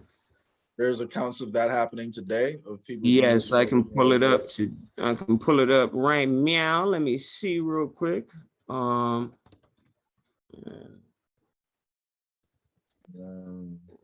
Swallowed by a whale. okay, Yeah, man swallowed by a humpback, but I'm not talking about that one. I'm talking about one that happened, I think it's in the 1800s when a particular man was swallowed by a whale and lived inside there for multiple days. And then yeah. I don't know, man. Like that doesn't really make like too much sense to me personally, especially well, considering like you just seen it. So did the humpback story not make too much sense, Steve? the humpback story. Well, that person wasn't like held in that whale for a long time. That was went into the whale's mouth and then came back out. That's different from like, yeah, that's different. He was held in the whale's mouth for how long? The point is he could be held in the whale's mouth. Is that not feasible or possible? But the story of Jonah, I mean, I'm sorry, it was like what, like 7 days or something like that? Because the Bible is, I mean, Three sorry, the days. Torah, yeah, 3 days. So it's specific with the amount of time. So Right. So why is it not possible if you just seen that a man can be swallowed by a whale? You can because being choose not to swallowed, believe it's because possible, being but that's your swallowed, personal opinion. no, no, To no, but say I'm that saying it's, hold on, to say that it's impossible is wrong because I just showed you that it's possible. A man he can be didn't swallowed by a whale. and survive for 3 days is a different That story. man just survived. It wasn't for 3 days, but he survived. So why would it not be possible for a man to survive for 3 days? How would that all of a sudden be impossible? Because your body lasts for a certain amount of time without oxygen, and the whale isn't holding air inside their mouth, like especially a humpback whale. It's constantly bringing in more plankton and all that. So Yeah, but like who told you that the whale was eating at the time? Because obviously, if he was stored in the mouth, the Lord would not have the whale open his mouth in order to rush the dude in with water. Like, we got to use logic and common sense. Why would the Most High allow him to be stored inside the whale of a mouth and then have the whale do normal procedures, which would then drown or kill the man? Obviously, the whale was under the direction and instruction of the Almighty. The Almighty controls all things within creation. I don't see why it would be impossible, but you're entitled to think it's impossible if you want to, but it's not impossible. Like, you just seen a man swallowed by a whale. yeah, man, all I'm saying is being swallowed and then spit back out is one thing versus, like swallowed and held there for a while. So like, So being so, swallowed, so the duration of time is what you disbelieve, not the fact yeah. that a man can be swallowed by a whale. No, well, if you look at the size of a whale's mouth and the size of a man, then yeah, it's definitely possible for a man to get swallowed. But like you telling me all that time the whale didn't try and swallow. And listen, I man, I I'm not I, saying it I, can't happen, but I found the article. It's a man known as James Bartley. He was born in 1870 and he died in 1909. He's a central figure of a late 19th century story, according to which he was swallowed whole by a sperm whale. He was found still living days later in the stomach of the whale, which was dead from harpooning. Okay. The story originated from an anonymous form, began to appear in American newspapers, particularly the St. Louis Globe Democrat of Missouri, and it appeared under other newspapers with the title "A Modern Jonah." And some of these articles are dated as 1891 and so on and so forth. But the guy's name is James Bartley, and it says multiple days. yeah, So you can think it's impossible, but it's not. yeah. I just did a quick, search of the same story by looking up his name, and the first thing that pops up is that it's not true. It was just a story Of the course. media, yeah. But I'm Of saying course. if we know today that Why would they say it's true if everything that's owned by these corporations is a satanic agenda? Why would they showcase you or tell you, which is like fact? That's like going to fact checkers and saying, well, the fact checkers told me. We all know the fact checkers are biased. but here's my point, right? Like you don't just believe whatever you see on the media and accept that as true, right? Obviously So not. yeah, so why would we accept that just because they wrote it in a paper, like back then Who what you told see? you that that's what we do over here? We analyze the scriptures and we seek to show and prove it. Now, you haven't shown me where it's impossible for this to take place. So why would I doubt it if everything else in the book has proven to be true? Yeah, so my thing is, like when it comes to proving that something is impossible, that's like like that's not really a realistic thing like to expect. Right. Because And here's the thing, I don't deal in terms of these absolutes, I'm not you saying don't what deal you're in you saying don't is deal in impossible. truth then, because truth Huh? is absolute. You don't deal in No, truth there then. are Truth certain is things absolute. there are certain things that I do agree are So you have do deal such a with high absolutes. probability of being true. I accept it as true. So you I do do deal with agree with that. absolutes. Yeah, I do agree with absolutes in some situations, but like that's So a you pick very and choose them based on what? I pick and choose them based on the amount of evidence I have to support, like the truth in that situation. And I'm like, and here's the thing, I think the Torah, like, or AKA the Old Testament, has good knowledge in it, just like how I think the New Testament has some good knowledge in it, just like how I think every religion has good knowledge in it. Not a But I religion. don't take every single word, like written in these Not books. a religion, it's ancient history. This is Oh our man, it's a ancient religion, history. man. You have to It's a give it more religion. respect than that. It's not a, So what here's makes it a religion? so What makes it a religion? well, first of all, we have to define what the word religion is, right? Let's do that. All right. So And religion let's definition. read more than just the first definition. Let's read the second, third, and fourth. Well, no, like that mean, but here's the No, thing. you can't There are pick and choose multiple which definition you want definitions. to use, because this is, remember No, what I was telling you in the text message we had. I can categorize whatever spiritual system you are under as a religion as well. You sure. don't want it to be the case because we all know what the word religion implies is that it's dumbed down sheep who don't think and they just follow something that's written. Well, That's here's the why I thing. said this is not a religion. You actually wouldn't be able to. All right. So here's what the definition of it is: the belief in and or worship of a superhuman controlling power, especially a personal god or gods. Right. So What's the that's second definition? hold on. So you're at what, Webster.com? Let me get on with you. Whichever one you want, I'll get on with you. Yeah, I'm on Merriam-Webster.com. So it Merriam says, yeah. Oh, wait, I actually just pull this up. So the state of religious. So it's a personal set or institutionalized system of religious attitudes, beliefs, and practices. So like, Right, religious but attitudes, but that doesn't define what a religion is. That what's a religious faith? What is it? That still doesn't define what a religion is. yeah, a What is a religious cause, attitude? yeah. So a cause, principle, or system of beliefs held to with ardor and faith. That's the definition of religion. Like a set of, I'm sorry, a fixed set of beliefs, like held to ardor or faith.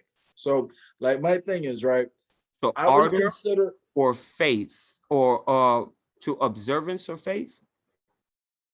Ardor. Okay, I see where you're at. That's with definition ardor and 4. faith. Yeah. So my Right. thing is, right, like if you believe that one book has all the answers and is the complete truth, not all the answers, but is the Right. I was complete gonna say I truth. never said that. Yeah, yeah. If you believe that one book is the complete truth and the book itself cannot be questioned, I never then said it shouldn't be questioned because I but it question it all can't the be time. disproven. It can't be disproven in any way, shape, or form. It's fixed and it's objective truth. I'm waiting for someone to disprove it. I've had this conversation 1,000 times over 10 years now. Whoop niggas ass who try to disprove it. Like Yeah, third. well, I mean, well, so here's the thing, right? Like we have there, like proof is something that's subjective. In a I lot, disagree. huh? I disagree. Yeah, it is. How can proof be subjective? So If it's subjective, it's not proof. say for example, your claims about what slavery meant back then, like that the definition you use is another definition that's written like in the same book. So you're using the source to prove itself. There isn't. Yeah, it's a quantum entanglement book. That's why I told you this book is not the same as every other book. Yeah, well, I mean, That's so the truth. why, The how truth would is you ever say it's pervading. So huh? how do you define the truth without itself? What do you mean? The truth, or what we call the truth, is ever pervading. So how do you define something that's ever pervading without itself? It's defined by itself. That's what it's like. For instance, it's the question of, well, if God created creation, who created God? That's a stupid question. Occam's razor. God is ever present and eternal, always has been, always will be. It's the eternal mind. No, I Nothing agree has with that. created it. So I agree with that.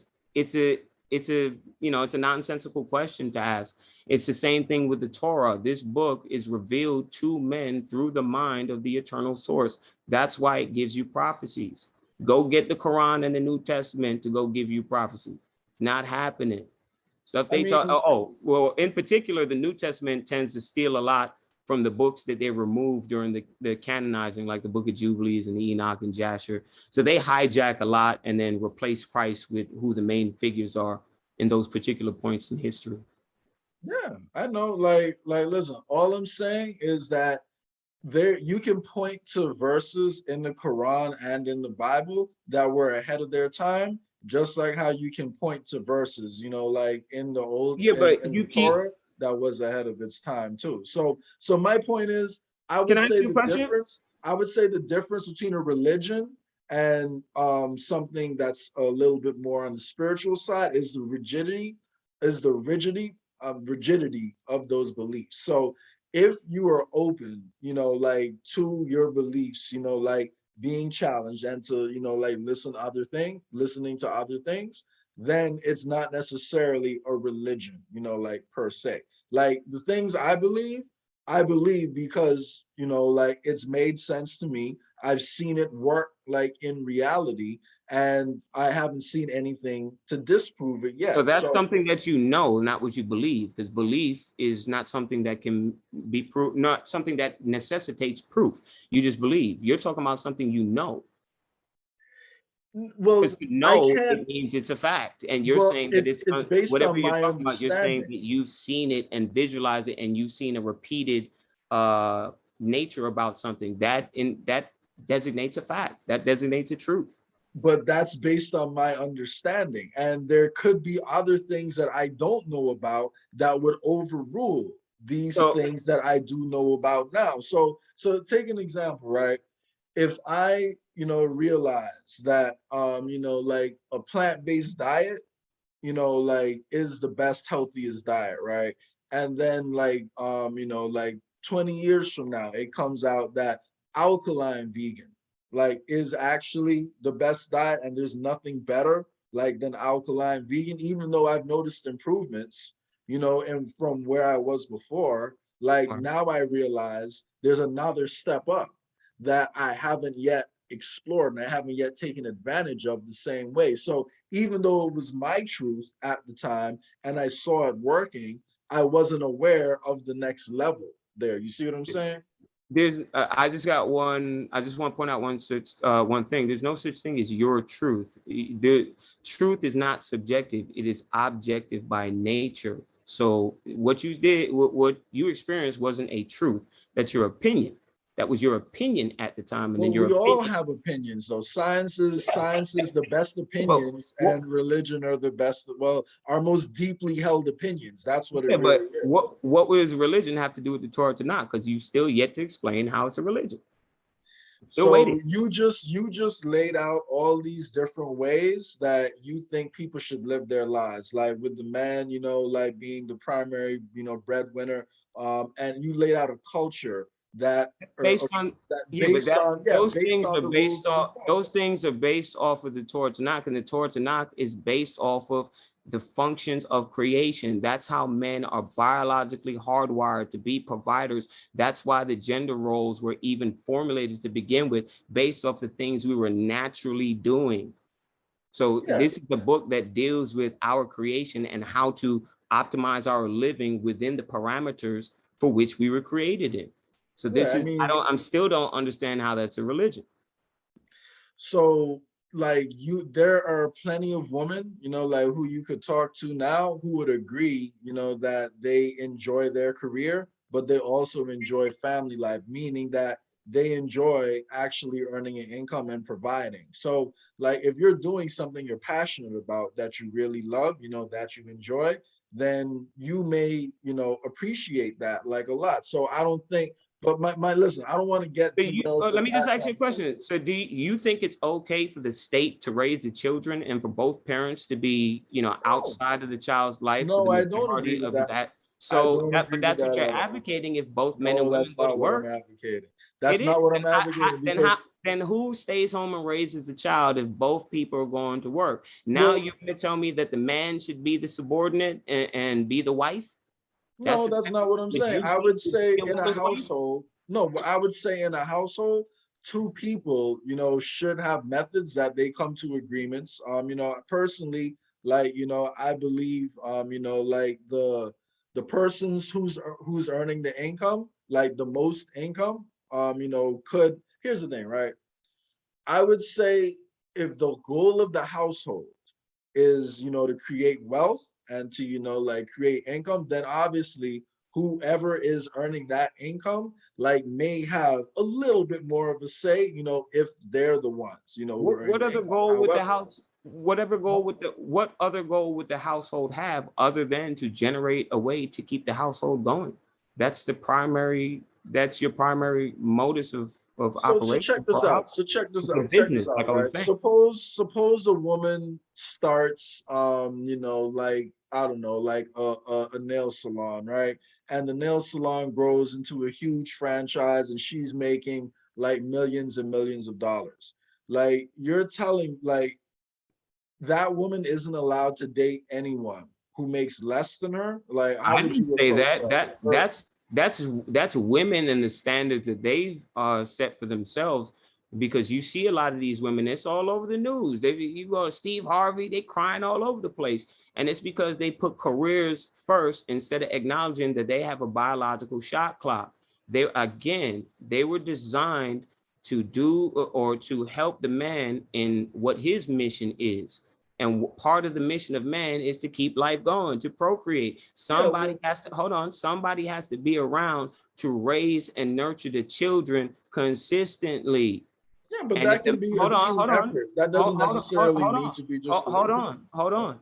The man goes out and make, that's why roles are there. It is a team effort. While the woman is taking care of the household and raising the children, the man is going out and making sure the household still exists for her to take care of and bringing home the provisions that they need, whether it be clothes, food, or what have you. That is our role. That's how it's always be. So my statement would be, why don't we go back to doing things that worked instead of trying to do things that we clearly see is not working? In the 1930s, 40s, and 50s, Black people were in the best condition we were in terms of single, both parent households, right? And raising morally adept people. It wasn't until the introduction of third wave feminism in 1968, which brought about the destruction of the Black family structure and produced the Pookies and Ray Rays and Well, Keishas and Shanaes that we have to deal with yeah, I today. definitely got to stop you there, because Black poverty was not just created because of feminism. Like, Black poverty I is a never said systemic thing. I never said anything about Black poverty. I never said those words. I'm just talking We're about talking about the the wealth of the condition of household. the,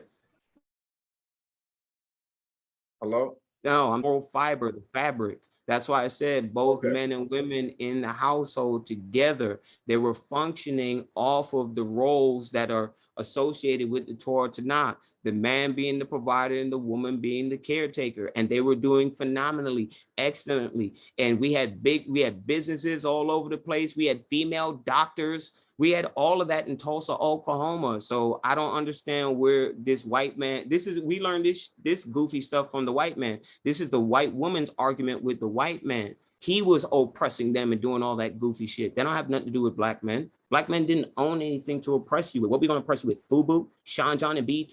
Come on, man, stop it. Stop it. Listen, man, my only point is that, number one, if you talk to a lot of those women, like, you know, a lot of, like, just the nature of the way society was built back then, like, they really wouldn't, like, have any way to complain, like, if they really wanted to, man. So listen, man, all I'm That's saying not is, true. That's huh? not true. Not in the Black community. That wasn't true. We were not oppressing our women. That's just not that. If you want to say the white community in America, yeah, but the Black community, we weren't oppressing our women. That's just not true.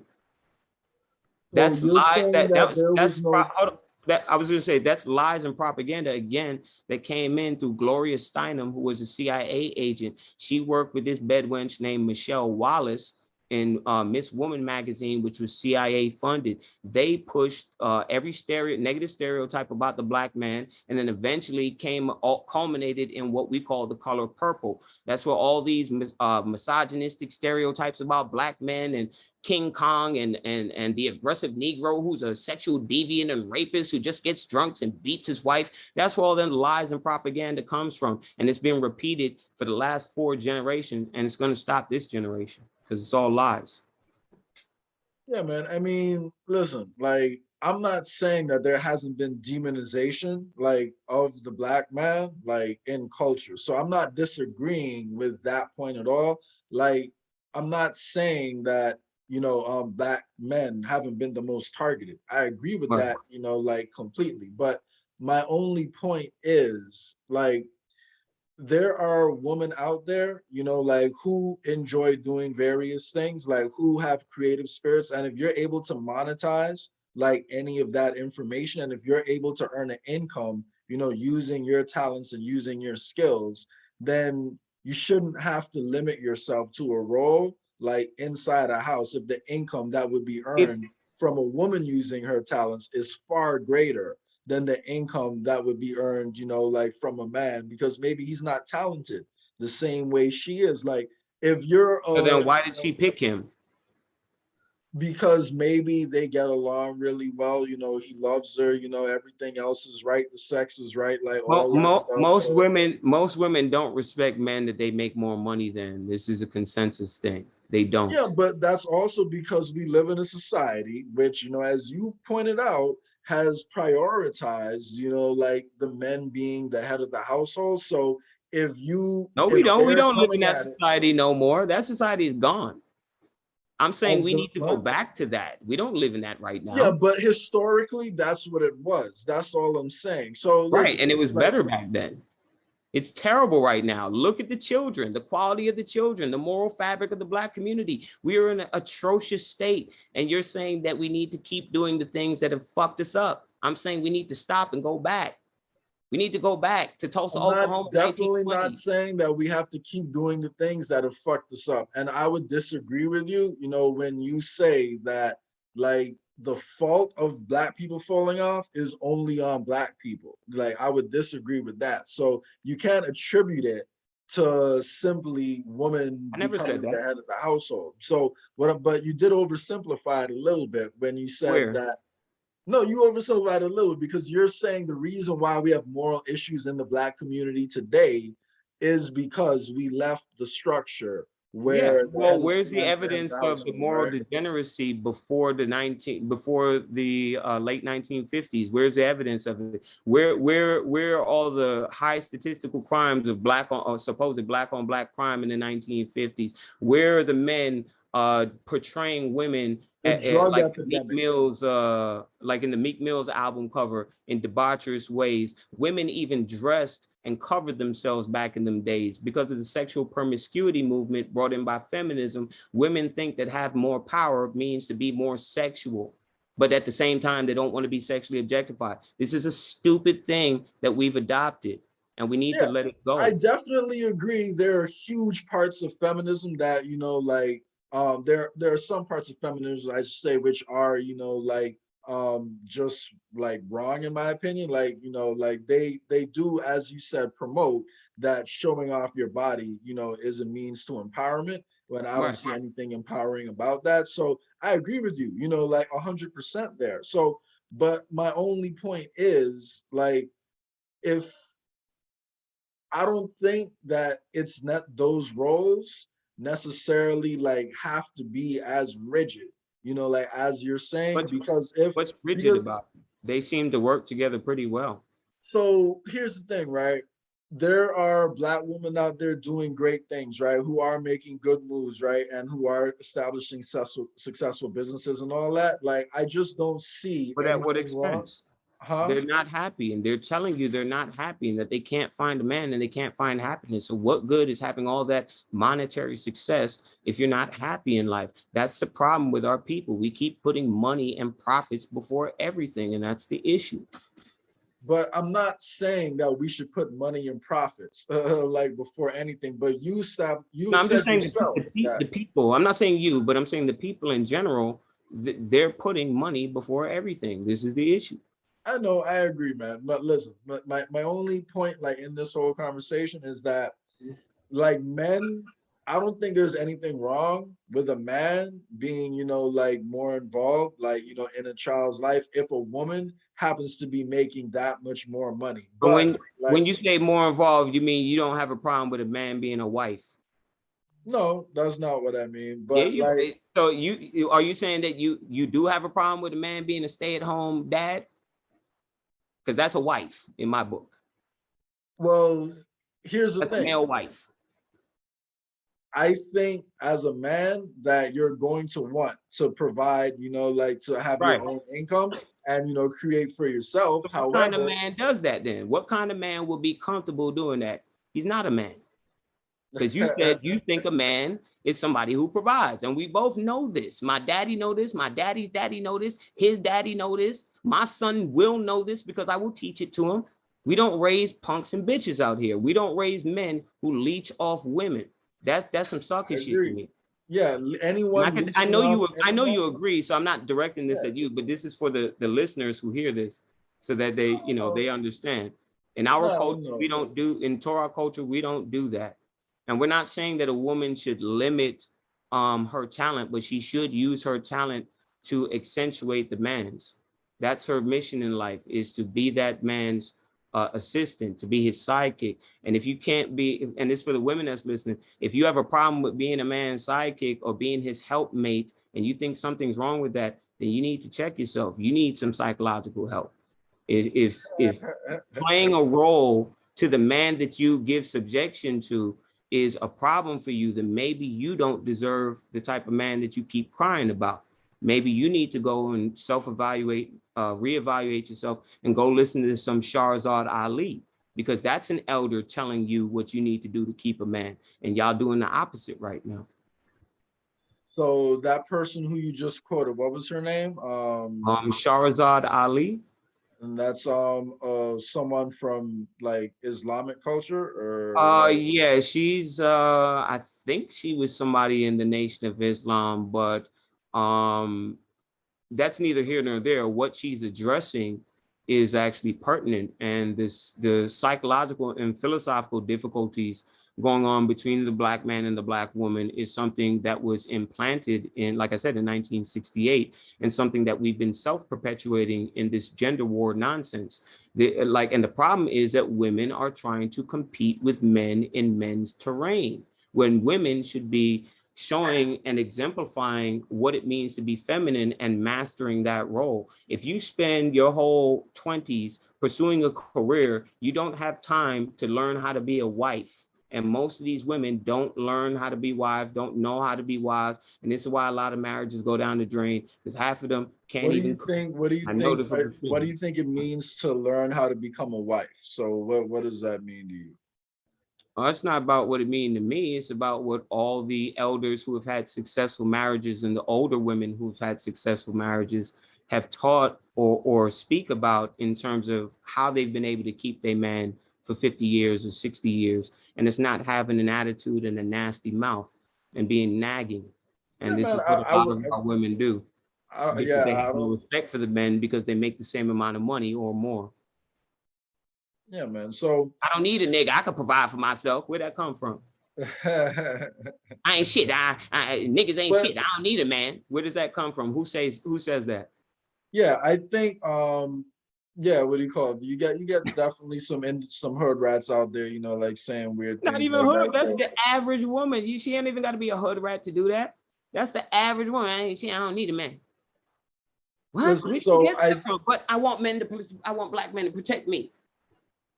Are you strong and independent? You don't need a man, or do you want a Black man to protect you?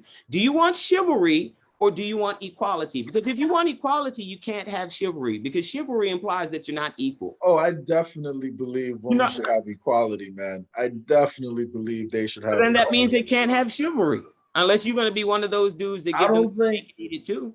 I don't think the two need to be mutually exclusive, bro. Like, you know, Why there's not? nothing wrong, because I can be nice to a woman who I think has equal rights to me, just like how I'm nice to a man. Like, I'm nice to everybody, man. Like, unless a woman they take give me you a out on a reason date? to not be nice to them, Right. then I'm not going to be nice to them. But I'm nice to everyone, man. Now, I happen to be attracted to women, so there are things I can do to be nice to a woman and be chivalrous, like open the door for her. And there are things she can do to be nice to me, like, you know, give me a little massage, do a little favor. Yeah, but what you're aware that you just gender rolled things and you didn't even know it. Like, why do you have to open the door? Why can't she open the door for you? And why did you associate opening the door with a man and back rubs with a woman? Yeah, because you know implicitly that gender roles and the association of gender roles is a real thing. You just Yeah, did it. I'm not saying that both genders are the same. The same is very different from being equal.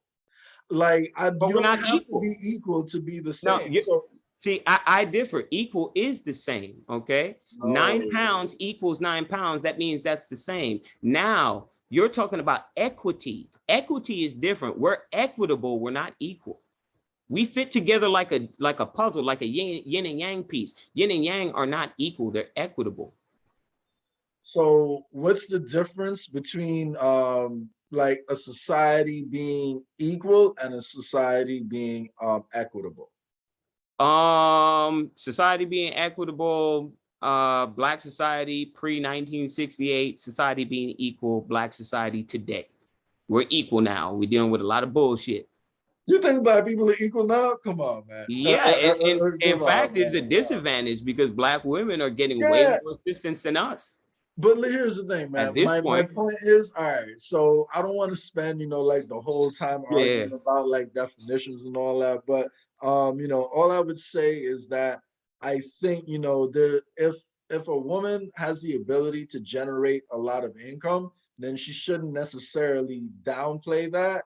And there's nothing wrong like Well, with a man taking up like some of those other roles, like if the man's the one taking the kids to school, if the man's the one checking on their homework, because she makes far more money than him and her time is best used making money, and his time, because he has extra time, he spends like some of the time with the kids she's a and all wife. that. Like, listen, man, you can classify it however you want to What else is classify it, what but else is it then? What did you grow up with? Not to get personal with you, but did you grow up with both parents in their house? no, I was No. raised by a single mother. All right. Okay. Yeah. All right. So my thing is, right, like if someone, we all know that we don't live in a fair world, right? And All right. there are issues that Black folks have to deal with that other people don't have to deal with, right? So if we know for a fact a man, is 30 years old, another woman, say is 35 years old, but they happen to get along real well, they enjoy each other's company, they love being around each other, like, and the woman earns $300,000 a year, but the All man right. earns $50,000 a year. If they decide to have kids, why should that woman step back from the money she's making if the goal is financial stability to invest more of that time into raising the kids when the man could easily take some more of his time and then invest that energy there, and then the household makes more money. Now, I'm Because not saying that's the ideal. she's not gonna respect him as a man. We see these Well, majority cases where women make more money than men in whatever economic space that you're talking about, and these men will tell you that they don't get the respect that they would if it was in a distant situation, and the women will tell you that they really don't respect that man. Of course, well, there are exceptions to every rule, but I'm telling you the general average, these women do not respect men that they make more money than. This is why they walk around and tell you niggas ain't shit and I don't need a man, because they have a man's power and their own power at the same time. And this is what has created the imbalance in the community. yeah, This is what well, yeah, my like, listen, man, I gotta disagree with that just a little bit, man. And the reason why is because like women like who have their own money, like as a woman, you should want to be in the situation where you're not dependent like on a man for income. Because a relationship, in my opinion, should be two people, who are fully independent, like by themselves, who come together to build something, like greater. Now, down the road, like if one person gives up their income to, like dedicate more time to raising children, at that point, like yes, like everyone should have, a say in the right, situation. But my only point is, if one person is earning $300,000 like a year, all it takes is a mental switch, a mental change for this person to realize, even though I earn more money than this person who I'm living with, that doesn't mean, I own them. That doesn't mean I don't have to respect them, as a sovereign individual. But I would say it's the How same often, thing. how Yeah, often but do hold women, on. But how often do women make that mature decision? Let's be honest. yeah, it doesn't happen too often. All So I'm right. So not why so would we so create situations which would allow that not too often situation to even come the other end of the equation to come about? Why would because we my just, point is if these women who are saying that right now actually open their mind and were a little bit more, understanding in that situation, and then they then would just go back to being a man's helpmate, and then all of this issue that we have wouldn't be an issue because she can still be great as long as she puts her family as her career before whatever fantasies and desires she has. That so I would argue that yeah, you can you're do what you need to do. You can pursue what you want to pursue, but just make sure you put the family and your duties to the family first. That's a woman's job to that do that that should be the first. same. That should be the same whether It you're is the talking same with a about man a because a father man is or a doing woman. his job by bringing and providing not only the household, but the money or what is purchased with the money, which is, paying for the household and the food and the clothes and all these other things. Like you're talking about living a situation which we're currently living for the last 30 years and it's not successful. Look at the divorce rates. It's over 50%. This is terrible. If you go back to the way that I'm telling you we should do things, divorce rates are way down there, way down there. Yeah, so the if you're gonna look at, like the quality of life, like people had back then, like versus now, like the quality of life made the like for black people on average now is better than it was in the 1920s and 1930s. Now What do you mean it quality of plateaued. life? What are we talking about? You have to be specific because that's general. If you're talking So about the moral fabric and the condition of our social structure, that's false. no, We I'm are not talking absolutely about. I'm worse than not we are talking back about the then. moral fabric. If you're going to talk about the The reasons social behind the structure. demise, yeah, yeah, yeah. So, I can see why certain parts of the feminist movement, I agree, like are like destructive, but it's not just like the feminist movement. You have the drug war, which affected the black community, in a very unique way. Yeah, But but also, without like feminism, that not to cut you, but without feminism, the drug war would have never came in the community because the drug war came in the community because all the gangs were able to absorb all the youths who didn't have father figures in their lives. So they went out and looked for father figures in them streets. So this was an incremental decision made by the CIA to destroy us. And feminism was just the opening of the door. well, hold Okay, on, so if the because if hold you on. had Yeah, go ahead, go yeah, ahead. because if you had systemic racism and you have like police out there arresting black people for bullshit crimes, and you have police out there like wreaking havoc, like in the communities, and black people are already coming, like from dire circumstances. So sometimes you do have people that, like resort to, Yeah, crime but to they were get by doing and that all in the that. But 1920s, 30s, 40s. They was whooping our ass and police brutality back then. So how come it wasn't nobody selling crack or but any of the but other but drugs back then? because well, crack wasn't available back then and it Well, wasn't or pumped any of into them the other communities back drugs. then. Remember, it don't have to be crack. It could be any of them, just anything that's a drug detriment to our community. How Yeah. come none of that existed So listen, pre 1950s? listen, And we were still getting our ass whipped by yeah, police. my whole point is, I agree with you that there's been a systemic attack, like on the black community, and black men have been like a big part of that attack. But you can't blame feminism for that. I'm Like, I'm blaming so feminism for the destruction of the black family structure, which led to all these Pookies and Ray Rays that we have today, because they didn't have father figures in their lives. yeah, man. But That's like, on me. And I'm not forcing. hold on, you're breaking up. If you look at the death row, I'm good now. Nah. Oh yeah, you just came back. Sorry, Came what'd you back. say? I'm good. Yeah. So I was going to say, if you look at the statistics for, death row inmates, 85+% of them will come from a single mother raised community. Single mother raised communities, there's a low chance of even making the middle class. So we should celebrate the exceptions to the rule, but we need to also take in mind that we need to stop that situation from existing so that more of these kids don't come into an environment that they don't deserve to come into because two adults or one adult decided to be irresponsible because they don't have any moral objective code to go by. They're just living by their biological impulse. They're just having sex to have sex, because sexual promiscuity tells you that sexual freedom is the answer. No, what do you call it? Like, I don't disagree, you know, like with the Black family structure having issues. Like, my only disagreement is that I think you're putting too much of the blame on women having incomes and not enough of the blame on the other systemic issues that Black men in particular face and Black men have to deal with that don't apply in the exact same way, you know, when you're talking about Black women. So, well, it's not Black women making income that's necessarily the issue. It's the fact that they defer their main responsibility of the family to the back burner.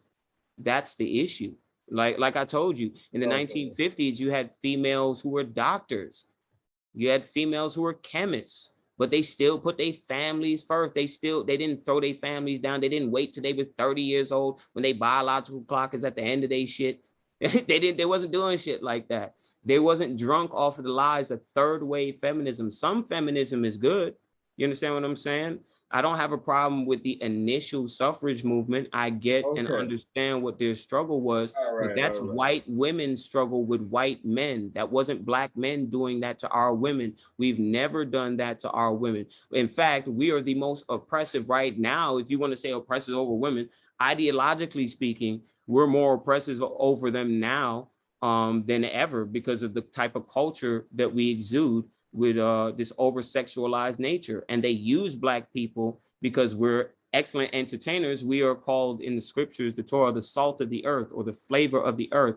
Everybody want to be a nigga, but nobody want to be a nigga. That's essentially what the scriptures is saying. Everybody follows us. We're in our worst condition that we've been in 2,500 years. We sag our pants and expose our buttocks. And guess who following it? All the other nations follow it. We walk around and say nigga. The other nations walk around and call each other nigga. This shit is crazy. We have such a role to play in this world, to influence, and we need to use it for good and use it for our God's purpose, like our God told us that we should and that we will in the upcoming future. Yeah, I mean, you know, like, I don't agree. I'm sorry, I don't disagree with anything you said just now. So all that I agree with. At first, you know, I wasn't sure if you were. We agree on far more than we disagree on. It's just the context of when it breaks down. Yeah, man. So I agree. So, but all right, man. So, with that being said, you know, the last topic, you know, I did want to touch on real quick, would just be, you know, about unification, you know, like around, you know, with people you may or may not, you know, agree with on every issue and all that. So, so let's give an example, you know, like of this right now.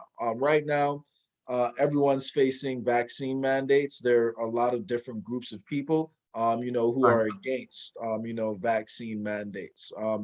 Would you be open to joining forces and teaming up, you know, like with people who aren't, you know, like Black and who aren't, you know, like, and even other Black people who may be Christian or Muslim, to fight against that problem that we all agree, you know, we don't want to have to deal with? What would you say about that? Yeah, I mean, there are parameters for which you can work with people who, let's say you don't particularly agree with their lifestyle or their philosophical choice. But when it comes to, like, let's say unifying as a group, and when I say unifying, I mean in the sense of we are doing what the Torah says in terms of American Negroes setting themselves apart, meaning separating ourselves from the other nations so that we can internally heal and we can build ourselves up and clean up our own house. Once we clean up our own house and build ourselves up back to the moral space that we need to be, then we can worry about interacting with the other nations, because then we're on an even level playing field. The other nations will deal with us as a nation. The other nations don't respect us as a nation. They look at us as niggas, as crayon colors, because ain't no place called, no nation called Black, ain't no nation called Negro, which is just Spanish for Black, ain't no nation called African American. Those are two separate continents. So this is the issue here. We have to come back to our ancient nationality, for which most of the elite, if not all of them, they know we're the children of the book. They even tell you, even Hitler said it in some of his own writings.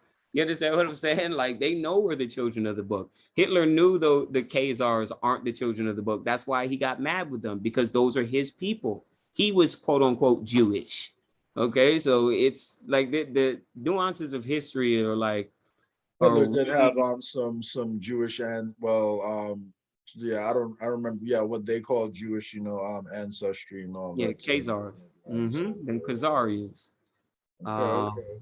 Well, hey man, I don't dis I agree with everything you said just now, man. So, I think, definitely on issues, where we all face, like common like problems and common enemies. That's a good way to kind of, start things out and get a little bit of progress. But, right. on that note, we've been going now for like nearly 2 hours. So Howard. yeah, so I want to I was gonna say say you want to do another 30 minutes or just iron out the show, or you got stuff to do. It's up to you. Yeah, I got stuff to do right now, man. But let's definitely pick up again. Like sometime in the next month or two. We Yeah. can circle back. And then maybe hit on a couple more topics, man. So, but Yeah. is there anything left you wanted to touch on? Like before we get. Oh, I'm sorry. You know what? Another thing you mentioned. Yeah. Another thing we mentioned that we would go over are I know we spoke about, a few of those elements Yeah. already, but are there any key messages, like from the Torah that you'd like, all everyone watching to, take from this conversation? Um, yeah, I mean the Torah is not about perfection, because only God is perfect, only the creator is perfect. It's about the pursuit of perfection.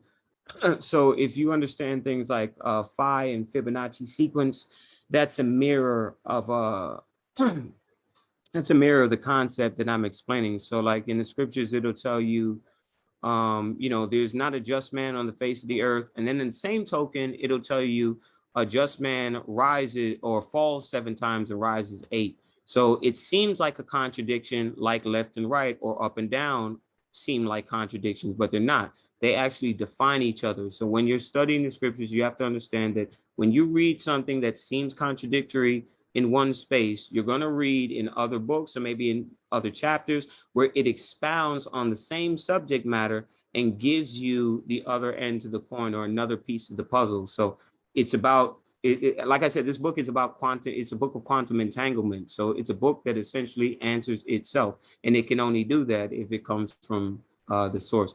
But we'll get more into things of that nature. I did want to, if we can, maybe another time, dig more into the difference between a religion and the spiritual system that is associated with the Torah Tanakh and why the Torah is not a religion. Let's do it. But yeah, you know what? Forget it, man. I don't mind. Let's go a little bit longer. So tell me why, you think it's different, man.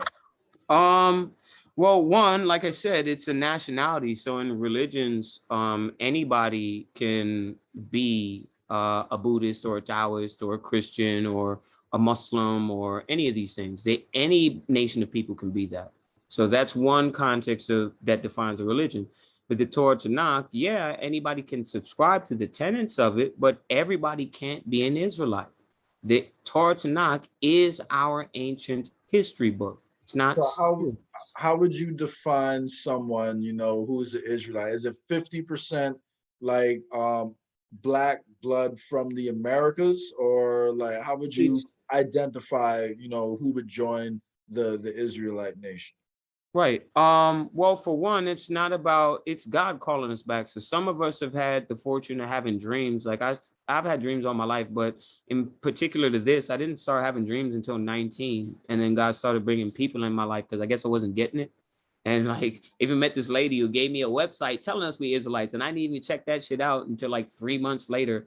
I was binge watching on YouTube, videos and stuff, and then I seen them street preaching Israelites, them camp dudes teaching, and then I was listening to them. I was like, children of black. And before that, I had written a paper for my SAT prep course in high school about Christ being a black man. So this is when I was trying to check out the New Testament, trying to read things, but you get to thou beget thou. You're like, man, fuck this shit. This shit boring.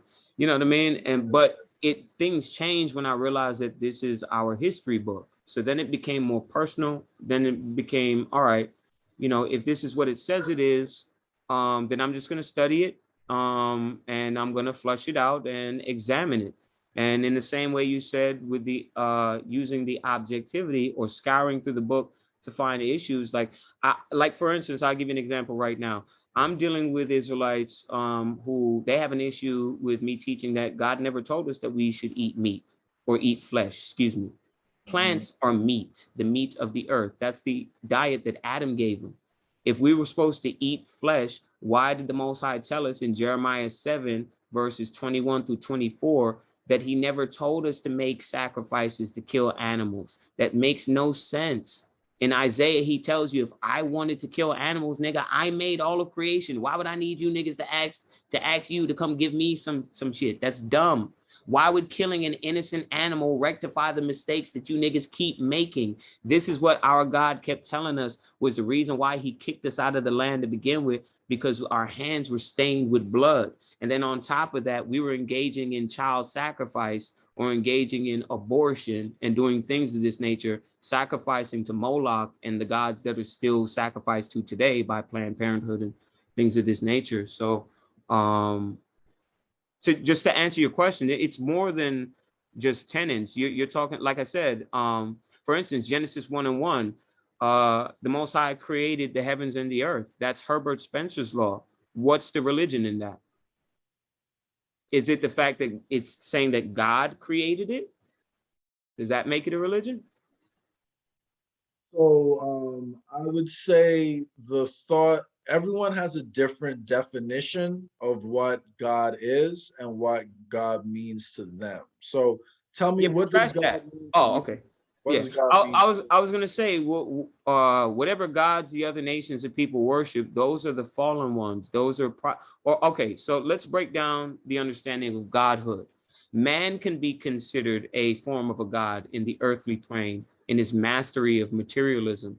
The angels are considered gods. So, for instance, the specific God of our nation of people is an angel. If you read Genesis 31, verses 10 through 13, it reveals that. But this specific angel works on behalf of the eternal mind, which dictates everything. The fallen angels are the ones who are going, it's like Star Wars and the Jedi. You know, the Force?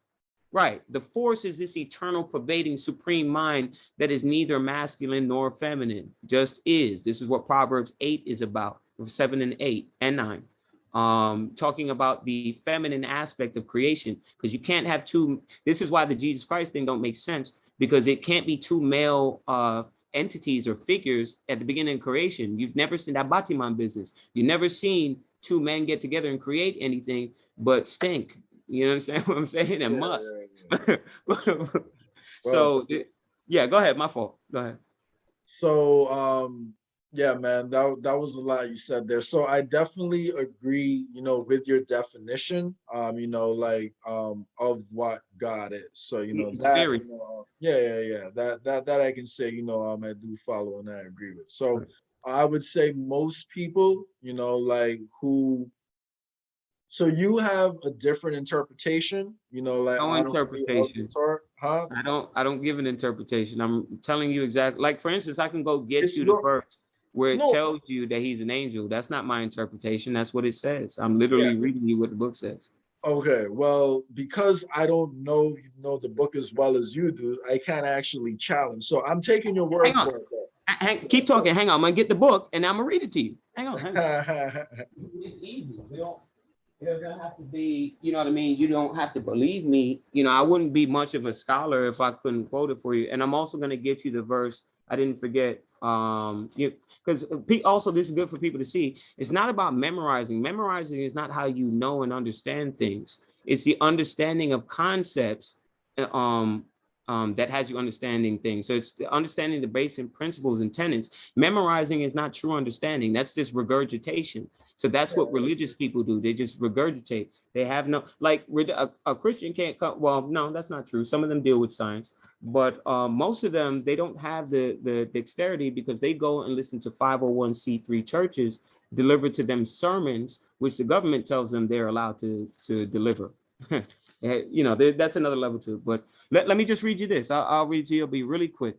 So this is Exodus 31. So I'm going to read to you from verse 10. It's always good to read at the top of the chapter, but for time's sake, verse 10. yeah. Or verse 12, I should say. Oh, is it? Hang on one second. Am I in? No, I'm at the wrong one. I'm in Genesis. Okay. Hang on one second. 31. Yeah. All So right. yeah. Go ahead. No, you're gonna say something? Go ahead. No, yeah. I was just gonna say, like from what I'm hearing from you, like there's very little I would say, I disagree with, like at least in terms of, your definition of what God is, like, that type of Right. situation. So I can see, why, like but anyway, yeah, go back. But from what I'm understanding, this isn't how other people normally define it. So But they you don't have a study. different reading of it, like than a lot of other people. That's the only thing I meant when I said, like Interpretation. your interpretation. I just had to be clear because that's the excuse that many people use in order to say that it's a religious book. There is no interpretation because the book defines itself. So in Isaiah, it tells you precept upon precept, line upon line, there a little, here a little, there a little. It's kind of reminds me of quantum mechanics, quantum entanglement, and the brain. How does the brain, when dealing with different subject matters, link something that's completely on a different hemisphere to a neuron on the opposite hemisphere, and both sides of the brain are being stimulated by one specific topic? It's the quantum entanglement that we're dealing with, and in the same sense, precepts are the same way, act is the same way. This book is like an insight into the creator's mind. It's not everything is in here. So like I said, I'm not a Christian or, Muslim or any of these people who read the book and say, man, this got the answer for everything, man. You can cure cancer with this motherfucker. No, there might be some clues, maybe in the Hebrew. I'm not as proficient in the Hebrew, but I haven't seen that just yet. There are some wisdoms in here that we can use that can help you get to the point. Like, for instance, quarantining. The idea to quarantine comes from the scriptures. Western civilization didn't know anything about quarantining until it was applied. They had this translated into English, and then they finally realized, man, we got to take the sick people, separate them, and we also can't use stagnant water. We have to use running water. These are all sciences which are in the scriptures. So like that would bring me back to the question, how would that type of science of quarantining be a religion? That's science. Yeah, no, that's I wouldn't consider, quarantining, a religion at all. But Religious. yeah. I would just say in every one of those concepts, they're all, like open to, like debate. They're all open to debate. So, and I think the fact that a negative connotation is being attached to religion, I think that's a bad thing, because I don't think religion in itself, like is by definition bad. I think, it only becomes, like a problem when it's used to manipulate people, and to What if the religions were affect designed to others. do that? What if What that's was what that? religions at their inception were designed to do? Yeah, but like, the difference is they all lay out rules for people, just and guidance, and they all give you a structure and what they recommend is the best way to live your life, right? They all say the same thing about free will, and they all do that. They just all, would say that their rules are the best and you should follow their rules versus, like other rules, and there's no room to question like those rules. And as someone, like who just naturally has, like an inquisitive and Right. questioning mind, I like to take everything I can, like from places where it makes sense, Right. and then run with it. But the way you're describing, like the Our God wants us to do right what now, you're doing. huh? Our God prefers to do what you said to do, and that is to question. That is the duty of man, is to question and to meditate on things, and he shall receive the answer from the Creator through his meditation. I'm not talking Buddhist meditation. I'm talking meditating on the issue that focusing on. And through study, and not only through meditation or through prayer, but through actual work, going and trying to look for the answer and find the answer, and through diligence, as the scriptures will tell you in Psalms and in Proverbs. And I won't just, next time we speak, I won't just speak in colloquial books, Proverbs. I'll give you the actual verses and we'll have them all lined up. So I'll bring my precept book with me so that we can show the true mastery of the book.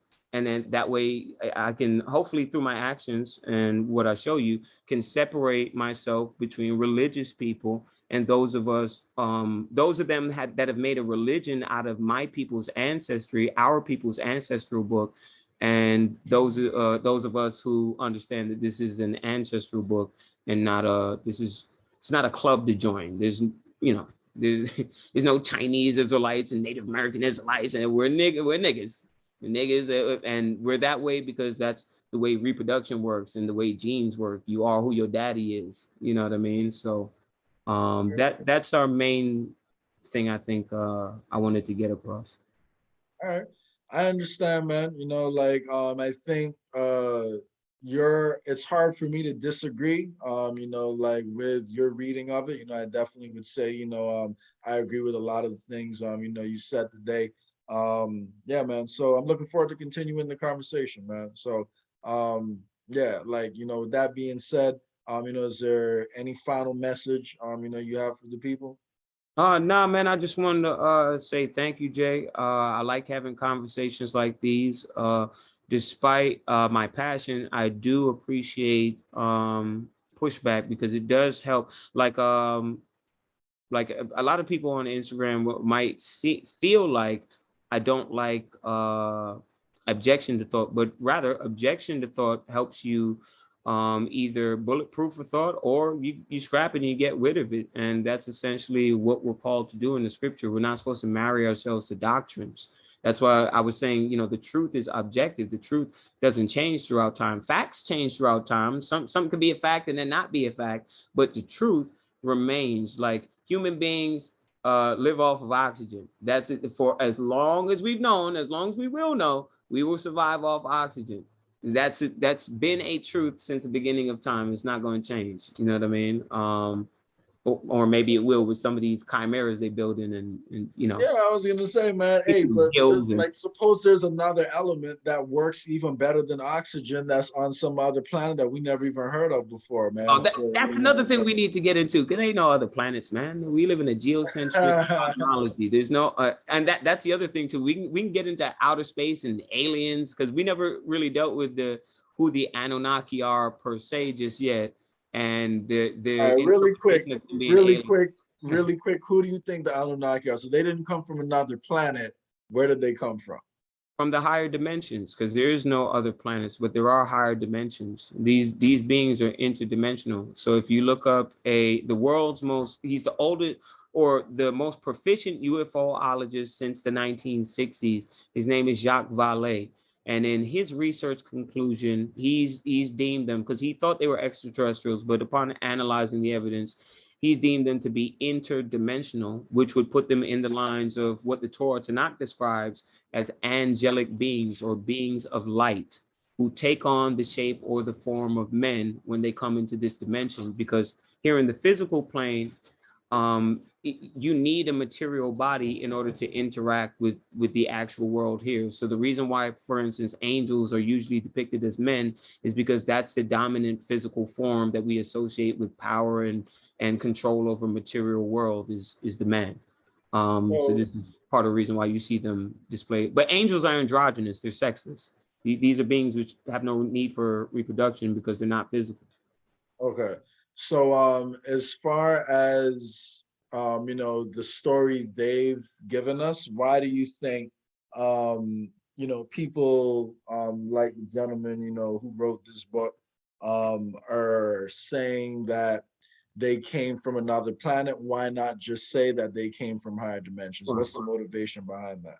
Well, it's to disconnect you from your creator, because if you think you're just spinning on a ball 1,000 miles an hour around an axis, 10,000 miles an hour around the sun, and the sun is spinning 100,000 miles an hour around the center of the eye of the Milky Way galaxy, then you are totally removed. You almost see yourself as a drop within the pool and not the focus, the grand jewel of the creator's creation. Also, it justifies Darwinian evolution and just atheistic mentalities for which they don't give the creator the credit that it deserves with having manifested the thing that we call the earth plane or creation. It removes God from the equation.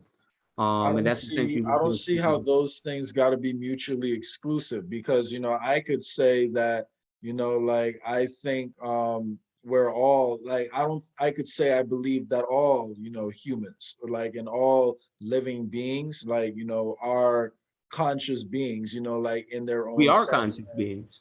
Yeah, We yeah, are. yeah. But I'm saying like I don't see how those ideas like are mutually exclusive. I don't think like the existence of aliens would any further diminish, It does, because they're going to tell you that the aliens created us, and that automatically directly takes credit away from the creator, which is what the fallen angels were trying to do in Genesis chapter 3 to begin with. That's the lie that was told to Adam and Eve yeah, to but begin with.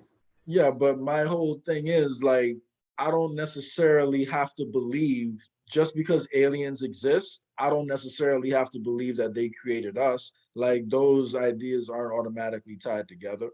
Right, but that's what the elite are going to push to you, and that's what most of the people who claim to be in contact with aliens, that's the information that they push.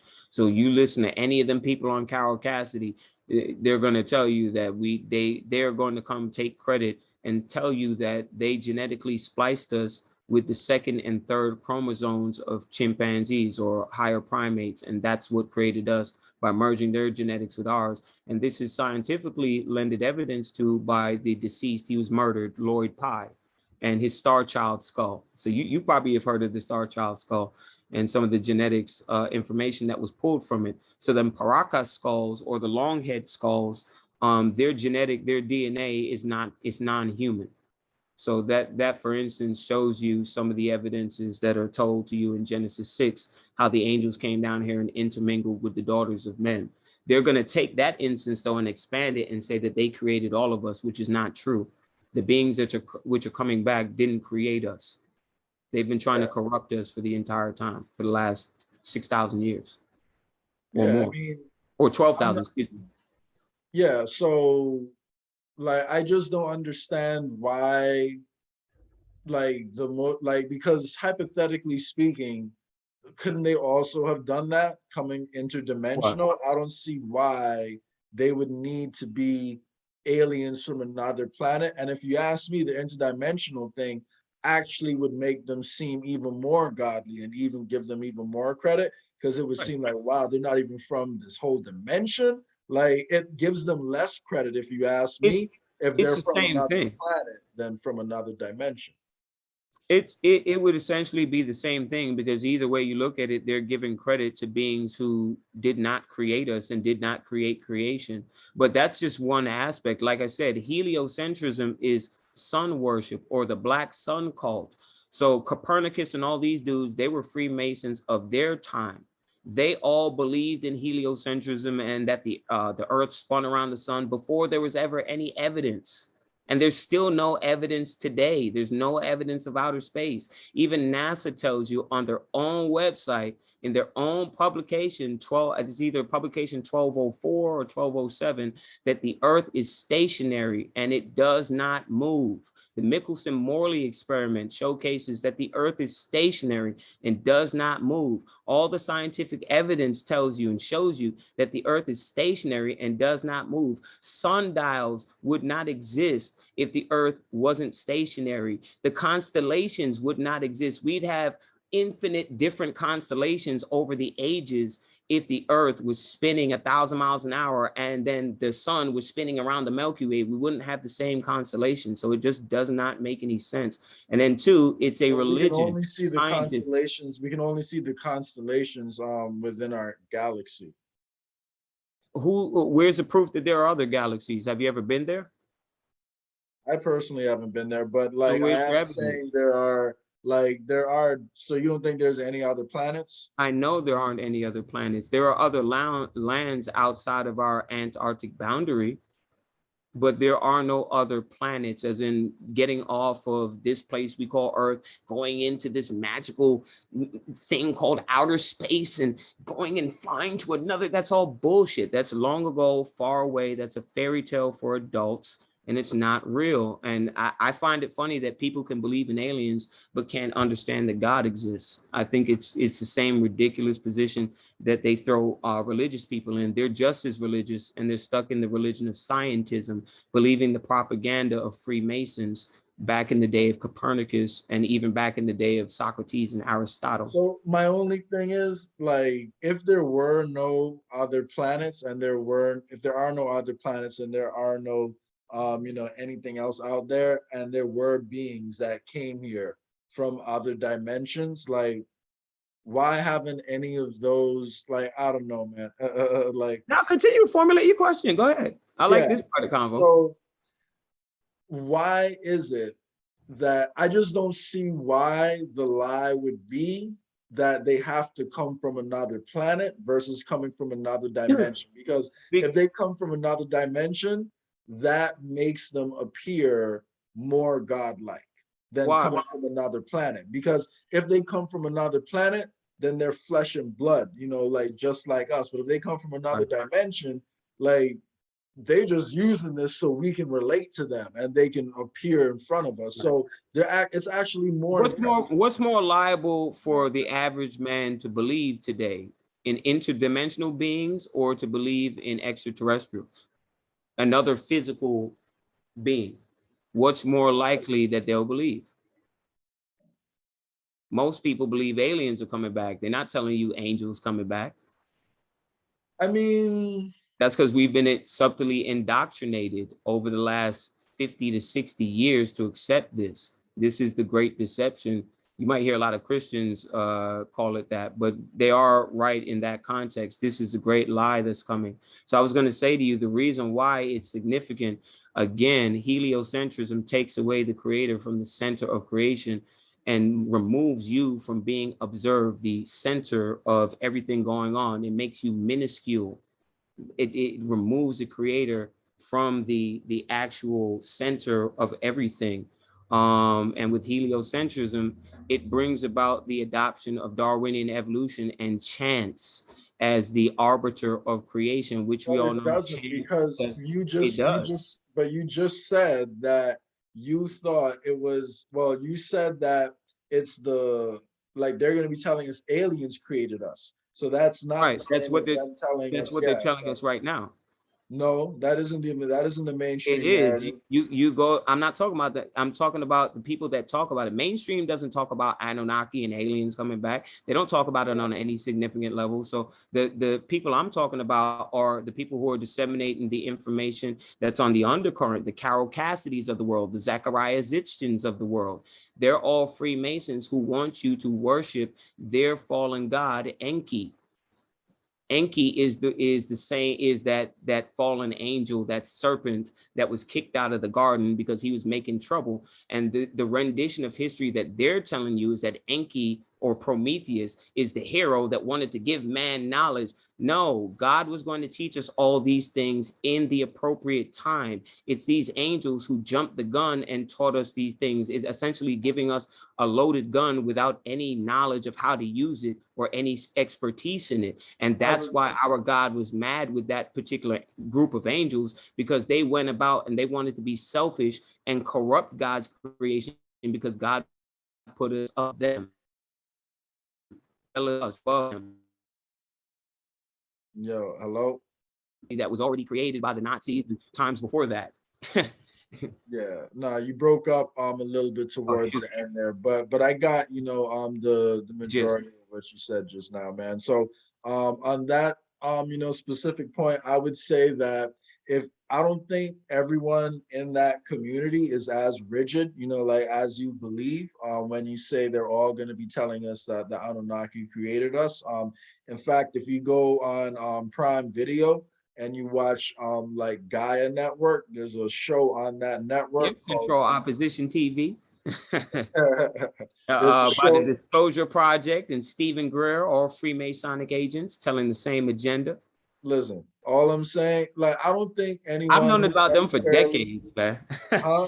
I've known about them for decades. I used to believe in this position. I used to believe in aliens. I used to watch Bashar and channeling and New Age. I went to college and studied Buddhism and Taoism. So I wasn't always in the position I'm in now. I've gone through all those positions and I see the flaws in them. And I see exactly why the enemy uses them to corral everybody into this satanic spiritual system that's going to be run by the United Nations.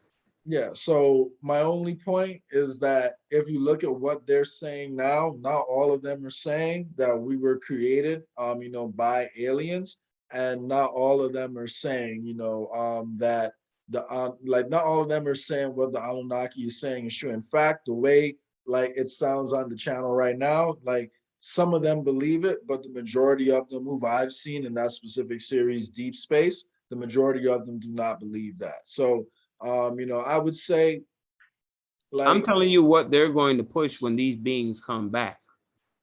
They're going to give you that consensus. Remember, I told you second, third chromosome genetic splicing, and then you can check out Lloyd Pye, and then you'll understand what I'm saying. So when you see it, it's okay but because remember, I don't deal with belief. I'm telling you what I know. So when it happens, it's gonna be like how niggas on Instagram, they used to do the same thing you doing. They'll be like, yeah, bro, I don't know, man. You really confident, but then 5-10 years down the line, those are the same people that come and run down on me like, bro, how'd you know? And I tell them the same thing I told them before.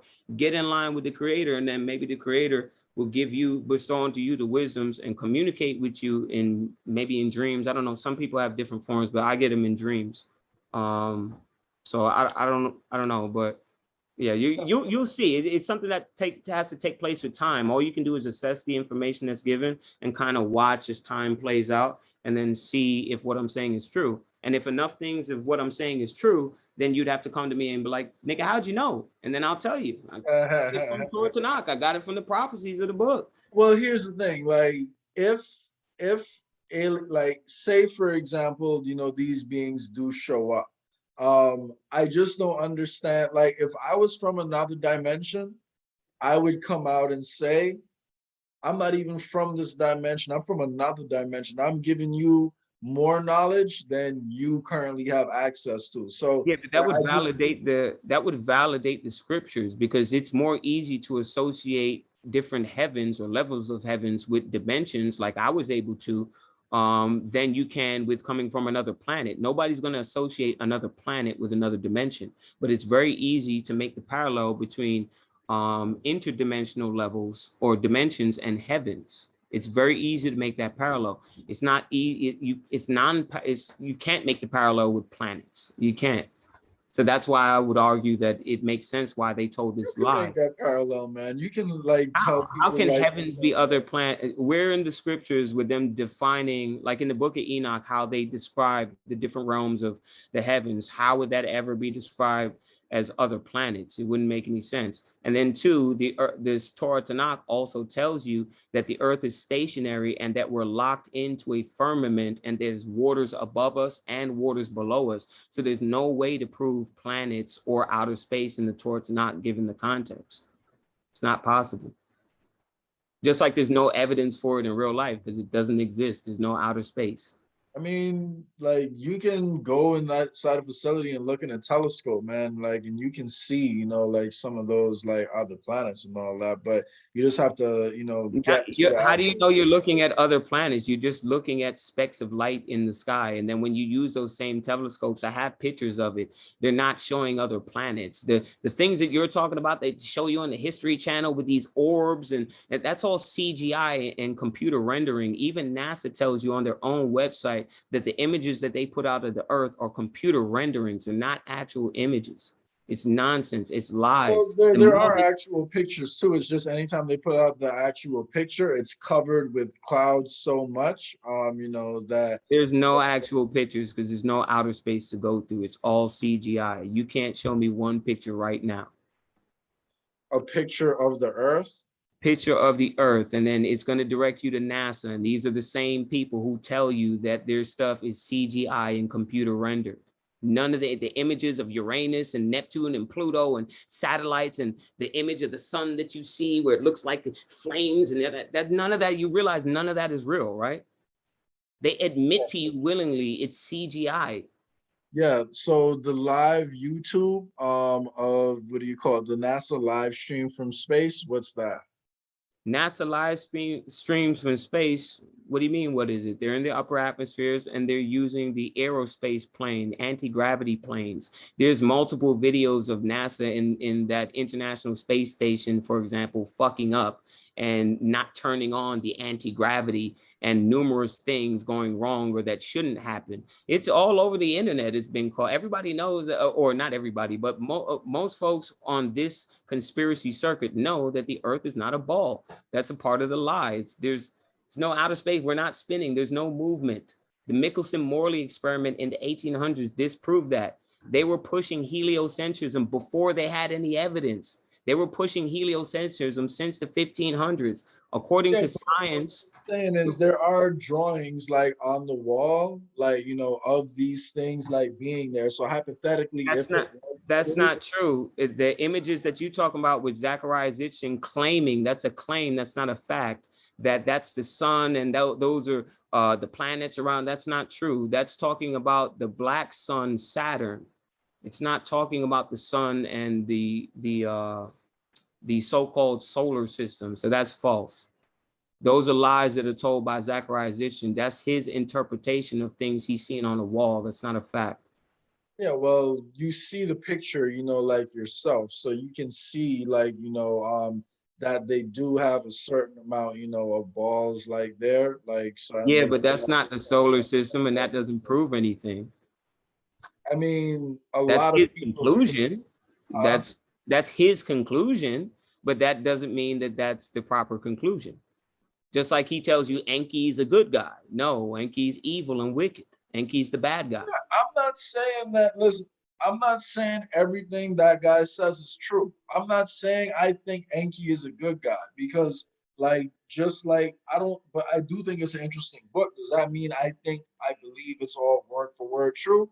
No, I'm not really sold on that. And I do realize that there could be beings who want to use, you know, this planet and they want, you know, like us to serve them. I can understand how that would be possible. So I'm not disagreeing with that. It's just that, you know, like right now, like you can go on the live YouTube and you know, they have it up like on YouTube, bro. It's a 24/7. Yeah, but you can go on TV. They showed you on TV in the 1960s of them dropping the atomic bomb on Japan, but that's not real either. It's not real. They didn't drop an atomic bomb. They firebombed Japan. None of that is real. Nuclear bombs and all of that, none of that is real. That's all scare tactics to keep everybody in Cold War 2.0. That's what all of that was about. Real, bro. No, they're not. No, they're not. If you analyze the evidence and go look at the videos, the production for the sample video of the bomb that was dropped when they were testing it out in out in the deserts, that was produced by Disney, and we know what Disney is associated with and what team they work for. So it's all make-believe, dog. There is no that Manhattan Project wasn't about nuclear bombs, about exoteric knowledge. It was about esoteric knowledge. It was about Tesla technology and things of that nature, like 5G and stuff. It's not about what y'all think it's about. That was just to keep the world in check. And then what happened was in Project Paperclip and in Project Alsos, I think it's called, for the Russians, they split apart the Nazi scientists and their occultists, and they were both using them to create the technology that the Nazis were getting from these beings that they had contact with, these fallen angels, if you will, or demonic spirits. And this is all attested to by Aleister Crowley and Jack Parsons and Oppenheimer. You got to read all of this material. So all of this stuff I have read, I can give you the sourcing for and all of that. Yeah, man. So I'm not denying that, you know, they haven't faked, you know, like images of the moon, but you know, I know they faked images of the moon. I know that CGI is used on, you know, the pictures that we see a lot of the time. But why do you believe it? Huh? How can you believe any of it if you acknowledge that some of it, most of it that they show you is a lie? Why would you believe it? Because they're not hiding the fact that it is CGI, like most of the pictures we see. And the reason why they do CGI a lot of the time is because anytime you look at the live feed of the Earth, there's a lot of clouds in the way and it's harder to see the colors and to really identify everything. So that's why, you know, like they rather colorize it a little bit so we can really tell, you know, like what's That being sounds shown. like bullshit to me. Because if you take a picture, you just want the picture to be the picture. That sounds like a load of crap. But you can get the actual pictures, man. That's what I'm saying. Like if you go on YouTube right now, you can I know type I've in, done this before. I have a whole yeah. catalog of pictures, and I also have But I'm talking about the live stream. Like you can see like a live camera right now from the International Space Station to see what's going on out there, so man. it shows you the Earth spinning, the full Earth, or is it just showing you a fisheye lens camera from a high altitude? I mean, what do you call it? Like you're like I Is don't. it showing you the whole Earth, like from all the way back and spinning? Where's the image of that? I'd It's love not to see showing one. you the entire Earth, but it does Because they show you. can't, and there's Huh? a reason why. And so all them images where they show you the entire Earth, you You would realize that's need CGI, to be right? much. You would need to be much further away. So how come there To hasn't been any pictures of them being much further away when we got satellites like Voyager supposedly all the way out in Jupiter? So how come they haven't had any satellites that are far enough away to catch an actual glimpse of what the Earth looked like, They so that might. they don't have to give you CGI? To tell you the truth, I don't know if that exists or not because I haven't looked for one of Right. the whole Earth before. But Because oh, okay. I thought you were gonna say a satellite doesn't exist. I was gonna say if they got ones that make it almost out to the outskirts of the Milky Way galaxy, as they're claiming, there's no I don't proof. know. Yeah, I know, but like I can't say for sure that a whole picture of the Earth doesn't exist anywhere. So I would definitely want to Google that and see if I can find one now. So, but Yeah. yeah, man. But anyway, man, you know, on that note, you know, it's Yeah, we could do definitely this for interesting. forever. Yeah, we can do There's this too for many forever. wormholes to go down. You're right, man. But you know, like I say, I appreciate your reading and your interpretation honestly better than most other Not an people's. You know, like, interpretation. huh? I gotta say that it's not my. Hang on one second. It's not my interpretation. This is me reading the book and using the book to define itself. It's not my You're thinking interpretation. about interpretation in a negative way. I'm not calling No, it I'm saying negative at all. It all is your interpretation. all It interpretations are subjective. What I'm trying to say yes. is nothing I'm giving you, or let me not say nothing, because some things that I do teach, I will tell people this is my opinion, this is what I feel, or this is It's what I your reading of the facts, and everyone might read the same facts in slightly different ways and know. explain it in slightly different ways. That's Facts all are I'm saying. different. This is the truth. So the truth cannot be interpreted. People take things that they think are facts and interpret it. Like, for instance, like Christians will tell you that Christ is in the Old Testament, but when they come across somebody like me, and who can grill them with the scriptures and understands the context, you find out that they don't know what the hell they're talking about because they're too busy listening to Pastor Porkchop, or they're too busy on Google or watching documentaries of other people telling them what they think. And that's how a lie spreads 1,000 times faster than the truth ever will, because people too busy regurgitating instead of Well, I studying. agree with you 1,000% there, and I remember actually coming because at one point one of my friends said talked me into going to this church with them. They were trying to get me to Yeah. join, and as I was joining, they do like a little Bible Oh, study they with almost you. got you. Yeah, Did they I was almost dunk listening, your man. ass? Did they almost baptize your ass? It was a cool vibe in the church, man. I was just going to like be part of the vibe for a little Right. bit. But anyway, so as we're going through the little pledging process, right? Oh, not pledge, you know what I mean? Like You was about to like join the cult. You was about to join the cult. as we were going through, like the little readings or whatever, right? They did like we were both using two different versions of the Bible. I was using the King James version and he Right. was using the New Living Testament, right?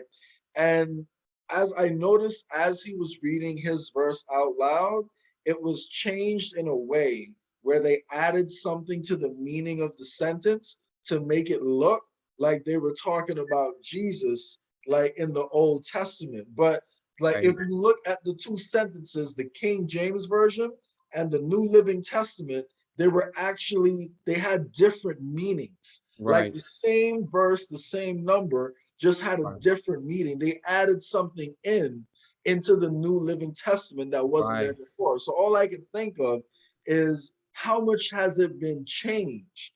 and how much has it been added more onto, like over the years, as That's why far as you, right.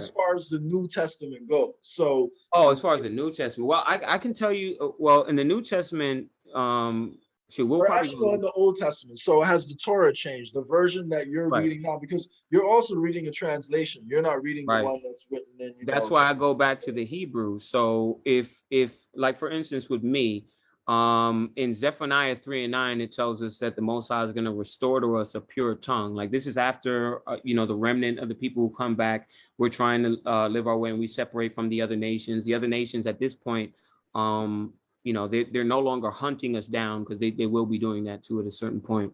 But the original tongue will be restored to us. So whatever Hebrew, because that wasn't even the name of our language, but whatever the tongue that they were speaking at the time, it was removed from us when we were put into captivity, just like the identity of who we are was removed from us, as well as a lot of our cultural tenets was removed from us, because we wasn't living by them anyway. So our God put us in a stupor and a captivity. But there was something that you said prior to me talking. Can you just say it again? My fault. Yeah, so I was just pointing out, like, however, whenever something is translated, Right. like there's always a chance that it gets misinterpreted and, Right. like changed along the way. And the Why you go version back of to the Torah, Hebrew? yeah, the Facts. version of the Torah that you are reading is, to the best of my knowledge, a translation, like of It's a the. transliteration, because remember, there's translations and then there's transliterations. So do you understand the difference between the two? What's that? All right, so translations is just like word for word. You know what I mean? So we all know that words have different definitions, contextually speaking, depending on the context. So we have to keep in mind that the translators in the English, they're not our nation of people. They're not Israelites. They're heathens. Heathen just means non-Israelite. That's all that means. Pagan just means non-Israelite. That's all that means. So it's not to be offensive or anything like that. Some people take offense to it. But But you can well, if you look at how heathens are described, like in the book, you could definitely understand why, someone would take offense. yeah, because their ways are fucking, it's disgusting. Like some of their ways are disgusting. You got some people who eat scavengers and rats and shit. Like that's gross. Why would you eat something that's the garbage man of the earth? That's the septic, the But cleaner of the earth. That's stupid. shrimp are, the cleaners of the ocean and all Yeah, that. we They're shouldn't be the, eating those. That's why people have parasites and things of this nature, and we shouldn't be eating them. Well, and you can get parasites from any flesh, but in particular, the bottom feeders. yeah, but what I'm Not saying is everyone like has ate shrimp. Like you weren't plant-based your whole life, were you? Or right. I used to eat pepper shrimp back in the day, but I know better now, and I've did my detoxing. I haven't eaten meat in so like yeah, so my only point no, that's a is, lie. I had some oxtail. Actually, I had some oxtail like the other day, but it was good going in. It was terrible, terrible coming there you out. go. But that's why I usually don't do that. So I get you, man. I get you. But all I'm saying is you have vegans and plant-based people in all cultures of society. Now, right, the place where you get the least amount of them are Europeans. I do agree with that. right, But because they're like Neanderthal Africa, remnants. huh? Because they're descendants of Neanderthals, and them and modern Europeans and modern Asians are descendants of Neanderthals and Denisovans. That's where they get their permanent pale pigment from. Like in the scriptures, we call that scriptural leprosy. So losing the melanin in the hair, having blonde hair, and losing the melanin in the pigmentation due to I think it's SLC45A2 gene allele, and they inherited that from intermingling with Neanderthals and Denisovans. So that's another thing. Like everybody ain't human. Like all people aren't descendants of Adam or human. That's the other thing. And all white people aren't descendants of Neanderthal. You have some of these people who are albinos, but from another, not necessarily that European stock. They're from another stock. So have you J.A. Rogers? I'm quite sure you've heard of J.A. Rogers. J.A. Rogers? No. He deals with like miscegenation and like race intermixing. I Black. do actually want to, push back on, on a little bit, there, man. I will say Okay. that, I agree that it's proven that there is Neanderthal DNA, in Europeans, and the same thing, in Modern certain Asians. Asians, yeah, in certain Asians. So like I'm not denying, like that's there, but I would say that your environment and the people you grow up around, have a lot more to do with the type of person like you We automatically agree. wind up becoming, than necessarily how you were born. So, all I We would say, we agree, but they do have a. Would you disagree that I say Europeans have a particular proclivity in being pathological and sociopathic? I would say that out of every culture in the world, Europeans grew up with the most desperation, before the quote unquote Renaissance and before the Right. start of all this colonialism, right? So So, they're sociopathic and psychopathic no, collectively. no. But what I'm saying is, like, the circumstances people live under, like, shape how they think, right? In Africa Right. and I get that. South America, and we had more abundance over here. So we weren't living like as desperately as some of those people who were living in really cold You mean climates. Like, desperate enough to build ships so that you can travel to whole other lands and rape, exactly, pillage, and murder? exactly. The Right. So whole it point is was they was trying to get the fuck out. right. You So know what let I'm me saying, ask you a right? So, question. So let me ask you a but question. what I'm saying is, Yeah. hold on. But yeah, all I'm saying is, just because that is what someone's ancestors may have done in the past, I do, yes, believe trauma can be passed down, like But through they're still doing the DNA. same things today. So how has it changed? They're doing the very same things today. They just changed their tactics about doing it. So how has anything changed? Two, they But haven't rectified any of the mistakes that their ancestors have made. This is what Europeans and modern Asians do. They go, they rape, murder, pillage, rob, and steal, take everybody else's shit, and then they turn around and tell you that you shouldn't do the same thing to them and take it back. And that now that they have control over everything, that now we should be peace and kumbaya because I'm in control now. So no, we need to hold these people accountable for their ancestors' behavior. They're still living on stolen property. Like, I'll give you an example. If I came and I murdered you, right, and I raped your wife, and I beat the hell out of your kids and indoctrinated your kids. I stole your car, which is how you transport. I stole your ID and your bank account, which is your wealth and your identity. I stole your wife. I stole your kids. And then at the end of it all, when I'm old and you die, before I die, I give all the shit I stole from you to my kids. And my kids know that this is what I did. Now, here comes the question. Should my kids give back everything that I stole from their parents to them, or should they keep the shit? What would be the moral thing to do? Give back the things that your daddy stole, or keep it and pretend like he didn't? so, in a situation where it's literally that black and white and that cut and dry, like, yes, obviously, the moral thing to do, like, would be to, what do you call it? Like, Right. give it up. But However, where is it not cut and dry if you take that exact analogy and you place it to the parallel of history? Because that's exactly what happened. They came in, they killed our men, they raped our women, they indoctrinated our children, they took our identity from us, and they removed us from our land as well, or took control of our land and redistributed us all over our lands. How is that any different than the analogy I gave? And they passed everything on to their children, not only one generation, but 4 generations now. So how is that any different? so my only point would be, when I say, it's different now, is that, I mean, I hear what you're saying, man. I hear what you're saying, I'm but not trying to put you in a bind to make to make other nations, because I know most Black people don't speak as candidly as I do because they're afraid of what the other nations would think, and they're afraid of being called a Black supremacist or anything like. We're not asking to rule over your other nations, just so the other nations are clear. We don't want to. Our God is going to have us rule over your other nations. It's not a matter of us being violent and taking control like how y'all fear. We're not you guys. We're not going to do to you what you have done to us for so 500 years. you We're not think, we're not so savages.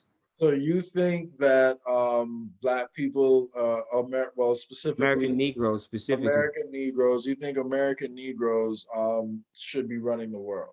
We Or will, not in our current condition. Hell no. We just as bad, if not worse, than the other nations because we follow the religions and philosophies of the other nations. 48 laws of power is killing our people. That dumbass satanic Lucifer. But I'm not gonna lie, I really do think 48 Laws of Power is a pretty shitty book, man. So, satanic is fuck, dog. Like, I mean, I get it. I'm an analytical guy. I can put myself in somebody else's shoes without having to agree with them. I can see how they see and not agree with them. But nah, bro, that book is destructive as shit. Destructive as shit, crab in a bucket ass book. it puts you in a pretty shitty mindset, Yeah, man. Luciferian mind state, man. Do as thou wilt. Aleister Crowley, that Jay-Z mind state. You know, he's a Crowley supporter. He's a worshiper. Same thing with the Beatles and all. Like, you know, Sergeant Pepper is about Aleister Crowley. The song Sergeant Pepper. It's an ode to Crowley. Yeah, Crowley's the one that I forget. I'm forgetting. Maybe we can do this another episode. We get into other things like this, certain curious tidbits to history. But that's how they got their record label deal. Is through somebody who is an affiliate with Aleister Crowley in the music industry. You know, Crowley was big into influencing a lot of the business side of the industry in terms of, you know, he was like a spiritual liaison to a lot of the corporate members. I mean, I know there's a really crazy history and how much that guy's, you know, tied into different parts of society. So The Nazis and stuff. Oh God. Yo, it maybe well, in he like was a part of an inspiration for them too. So yeah, you read about that. But maybe in 2 months we can do an episode dealing with stuff like that. I'll send you my breakdown of stuff, like, and with the cited sources and everything, and then you can read it over before we have the exchange, so that way you have what's on my palette. And then, you know, you use the questionnaire. You can always predicate questions based on the information, or predicate questions which will, you know, where you want to question the information itself. You understand what I'm saying? Maybe we can do it that way, because I'm supposed to send that breakdown to Maj as well, because you know, with his platform, a lot of those folks, they're still not realizing that the, you know, Council on Foreign Relations controls both the Democrat and Republican Party. So it doesn't matter which side you put in. One controls the social aspect, the other does the financial aspect, but they both move and the society in the direction that we're currently going in, which is the Chinese social credit-based system based off of that blockchain. But we're going to get in more into that too. Hopefully another episode. yeah, man. Listen, man. As far as blockchain goes, like I said, it's a great technology that can be used for good or it can be used for bad. So you know, we'll see which direction it winds up turning in, man. But anyway, man. Last point, man. I still would, you know, like push back, at least on the part where you say, you know, you believe it's best everyone, you know, goes back to, you know, quote unquote their own lands. I think. Yeah. In my opinion, I would say, well, I think there's a lot everyone can contribute, you know, like to the situation. I do think, you know, ration, you know, So why does can't they contribute it from their own lands? But how does being in your own land stop you from contributing? The other nation, it's not like you get into your own land and I'm not talking. Let's think about this. We still do So business. We here's the still thing. exchange information. Except it's like being in your own house. Why do you disagree with the concept that people should have private ownership of their own house? If not, should just anybody be able to walk into my house and settle down in my house and in my yard just because? So No. if you had your way, right? So all right, let's say, you know, they announced Vin Lloyd, you know, president of the world. president of the world right now. So you can decide what happens here in America, I would right? enforce the Torah to knock. So no. So my question is, you would say that all white people have Not even to. only them, not even only them, all Africans, so Aboriginal Africans, all modern Europeans and modern Asians, whether they be the Asians that came over from 800 years ago that y'all now call Native Americans, they can take their invading colonistic asses the fuck up out of here too, pardon my language. The European colonizer, he can take his funky ass the hell up out of here too.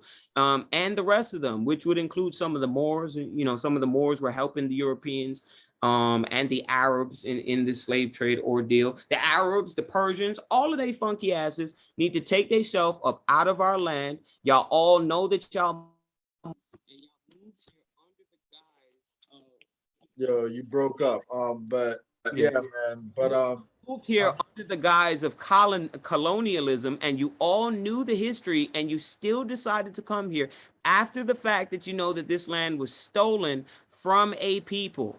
Okay, and y'all still decided to come here. So we don't want to hear that, because if anybody did that to any of you other nations of people, you would want people to clear out of your land too. So, like the people of India, when they didn't want the British invading them, they had every right to do that, right? And when they tried to kick the British out, they have every right to do that. you're breaking up. These lands belong to us. They don't belong to these other nations of people. So I actually, I actually don't know who got here first between like the Black Indigenous Americans, like versus the Where Asian. have you ever seen any Aboriginal people be anything other than pigmented people? Where have you ever seen pale-faced people originate from anywhere? They don't originate from anywhere in this Yeah, earth. but what I'm saying is, yes, all humans go back to Africa. We established that. But No, I'm that's saying, not true. Africa theory is false. That's a part of Darwinian evolution. That's part of the lie. so the oldest types of people are Black people. That's all I mean. So Right. the original race Or was melanated people all yeah, over we're the melanated people. So right. I'm not denying that. But as far as when people, were in a there are Black Indians, right? Who you Indians, just yep. described, yeah, are different from the so are those people on Black land, or like, because from your theory, Are those people Black land? They cut you out. My fault. so my thing is, right, the logic you're applying to America, it seems, would be able to be applied over the entire globe if what do you call it? If we're agreeing to the fact that Black people are the original people. So by that definition, then everywhere should be owned by Black people. Well, all Black people aren't the same. So that's what I'm saying to you. All nations of people aren't the same. But the way that the Creator set up creation is He designated each particular nation of people. Originally there were only 18 nations. So He designated them and gave them particular lands to occupy that were suited for their best attributes. It's other people who decide to violate those boundaries and come take lands which don't belong to them. And that's been the entire issue with imperialism and colonialism, and why these other nations of people don't want to relinquish the land. First off, don't want American Negroes to know that we're originally from this hemisphere and weren't taken from the other hemisphere. That's for one, because they don't want us to employ restitution. I'd agree with that. I do agree, that they don't want, Black Americans to realize that the majority, of them were here before. So, I'm not disagreeing with that at all. But, my only point is, there were Black people, in all different, Yeah, parts. all over the place. Yeah, it's all over the place. So, but that's what I'm saying. They all didn't originate from Africa. Like I was mentioning to you before, there were a group of Black people in and I'll send you the video if I can find it. I should be able to find it. But there's a Black guy, he's telling you they're actually Persian descendants who migrated into Africa. So for instance, the out of Africa theory was created to justify scientific racism, because they wanted a reason to justify 2/5 of a man, to say that Black people or melanated people were animals. This was to justify Dum Divers's 1452, which was the whole reason why Christopher Columbus was sent over here. Then when he succeeded, brought Negro Indians back over to Queen Isabella, about 3,000 of them, along with some crops and some jewels. Then they said, you know what? We're going to come bring Christ over there and conquer these people. And that's when they set out to write Dum Divers's 1452, which is a universal papal bull, or a Pope edict where they were going to spread Catholicism. This is like Daniel 7 and 25 to like 35, where it talks about the changing of times and seasons. And this is essentially what they were doing in the 14 and 1500s. The Catholic Church was going around subjugating fucking everybody. This is not human beings. This is a specific race of people. These are modern Europeans going around subjugating everybody.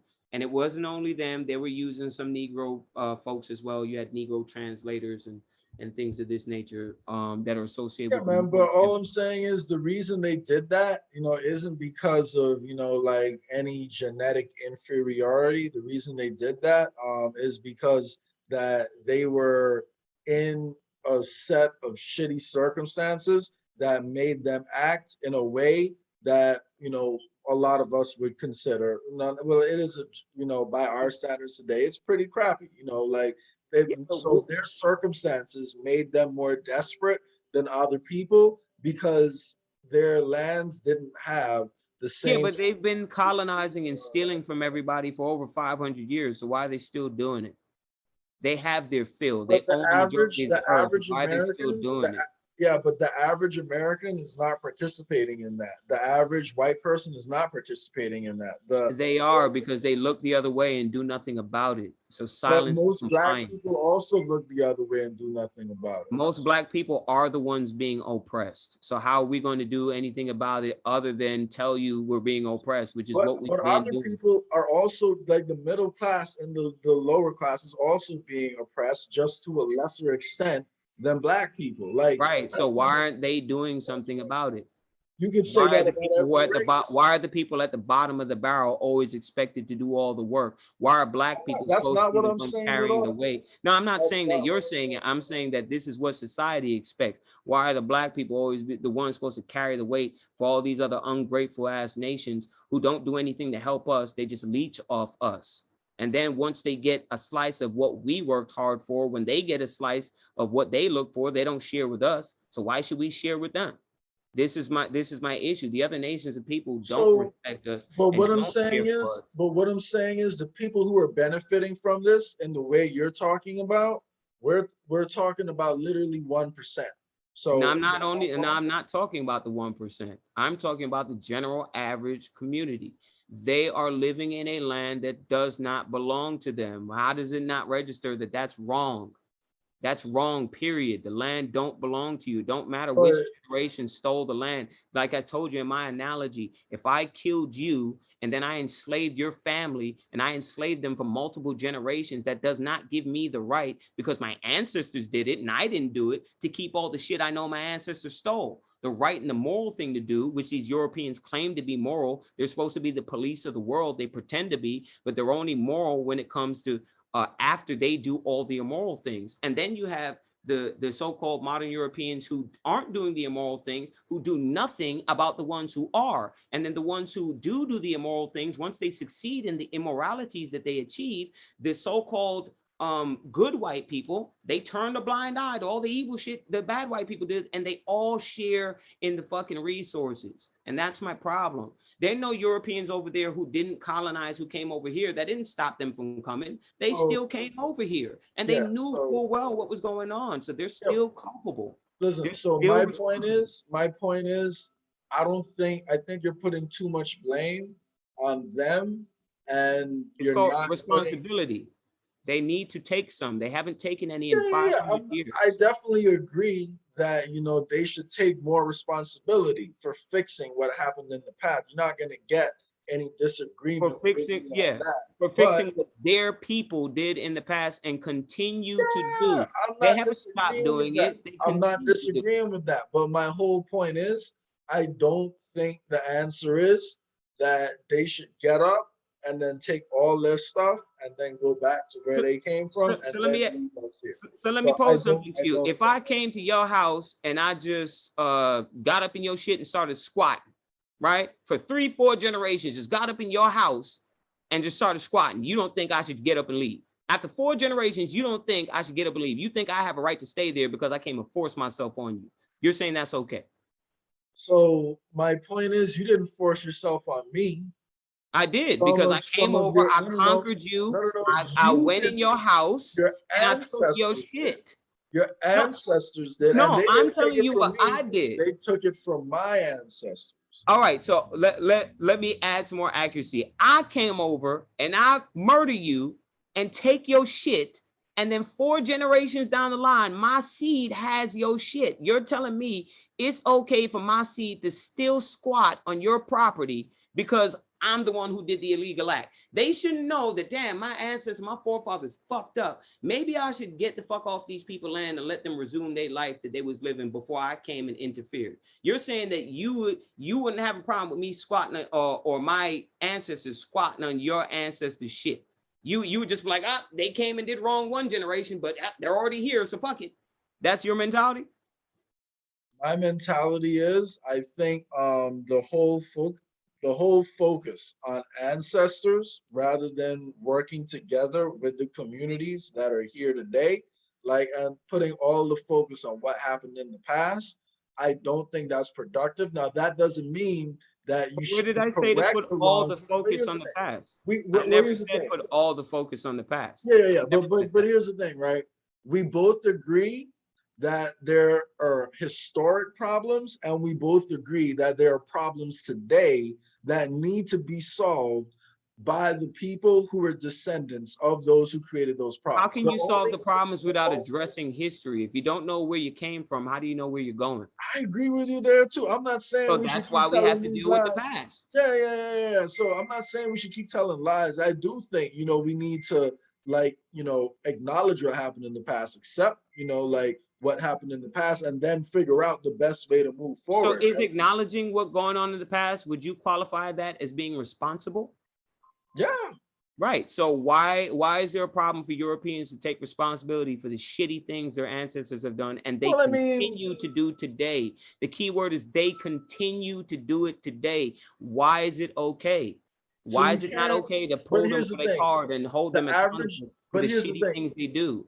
The average white person on the street is not the one who's doing like those shitty The average things white person on the street votes in the white person doing it. Yeah, but a lot of black people vote for those same 2 people. Black people are the ones in captivity. White people aren't in captivity. They're living in their empire. It's different levels of slaves, and we are at the bottom. I understand that we're they're at the bottom of the totem pole. Yeah, but that's not our problem that Europeans treat their own people like shit and that they engage in feudalism. That's not our problem. They should have never brought their feudalistic bullshit over here to where we're from. That's my point. Yeah, and you're like justifying that they brought it here, and well, they brought it here, and it wasn't them, it was their ancestors, but they still doing the things their ancestors doing. So, like, I don't get it. Not actually, but here's the thing: when you talk about the people that were involved in the slave trade and the people profiting, like from like the people who I don't care. Both are the same to me. Huh? Both are the same to me. Whether you're a first generation, second, third, or fourth generation colonizer, if you moved over the land that you know was murdered and stolen, you're an asshole. And I can't be an asshole for living in a land that's mine to begin with. My people were already here. So black people can't be held to the same standards as colonizers. That's ridiculous, dude. We are the victims here. We are not the ones who went and did the fuckery. Yeah, I definitely acknowledge that black people are victims in the situation. However, you're proposing different things that black people need to do to, like better their lives and fix the issues we face, right?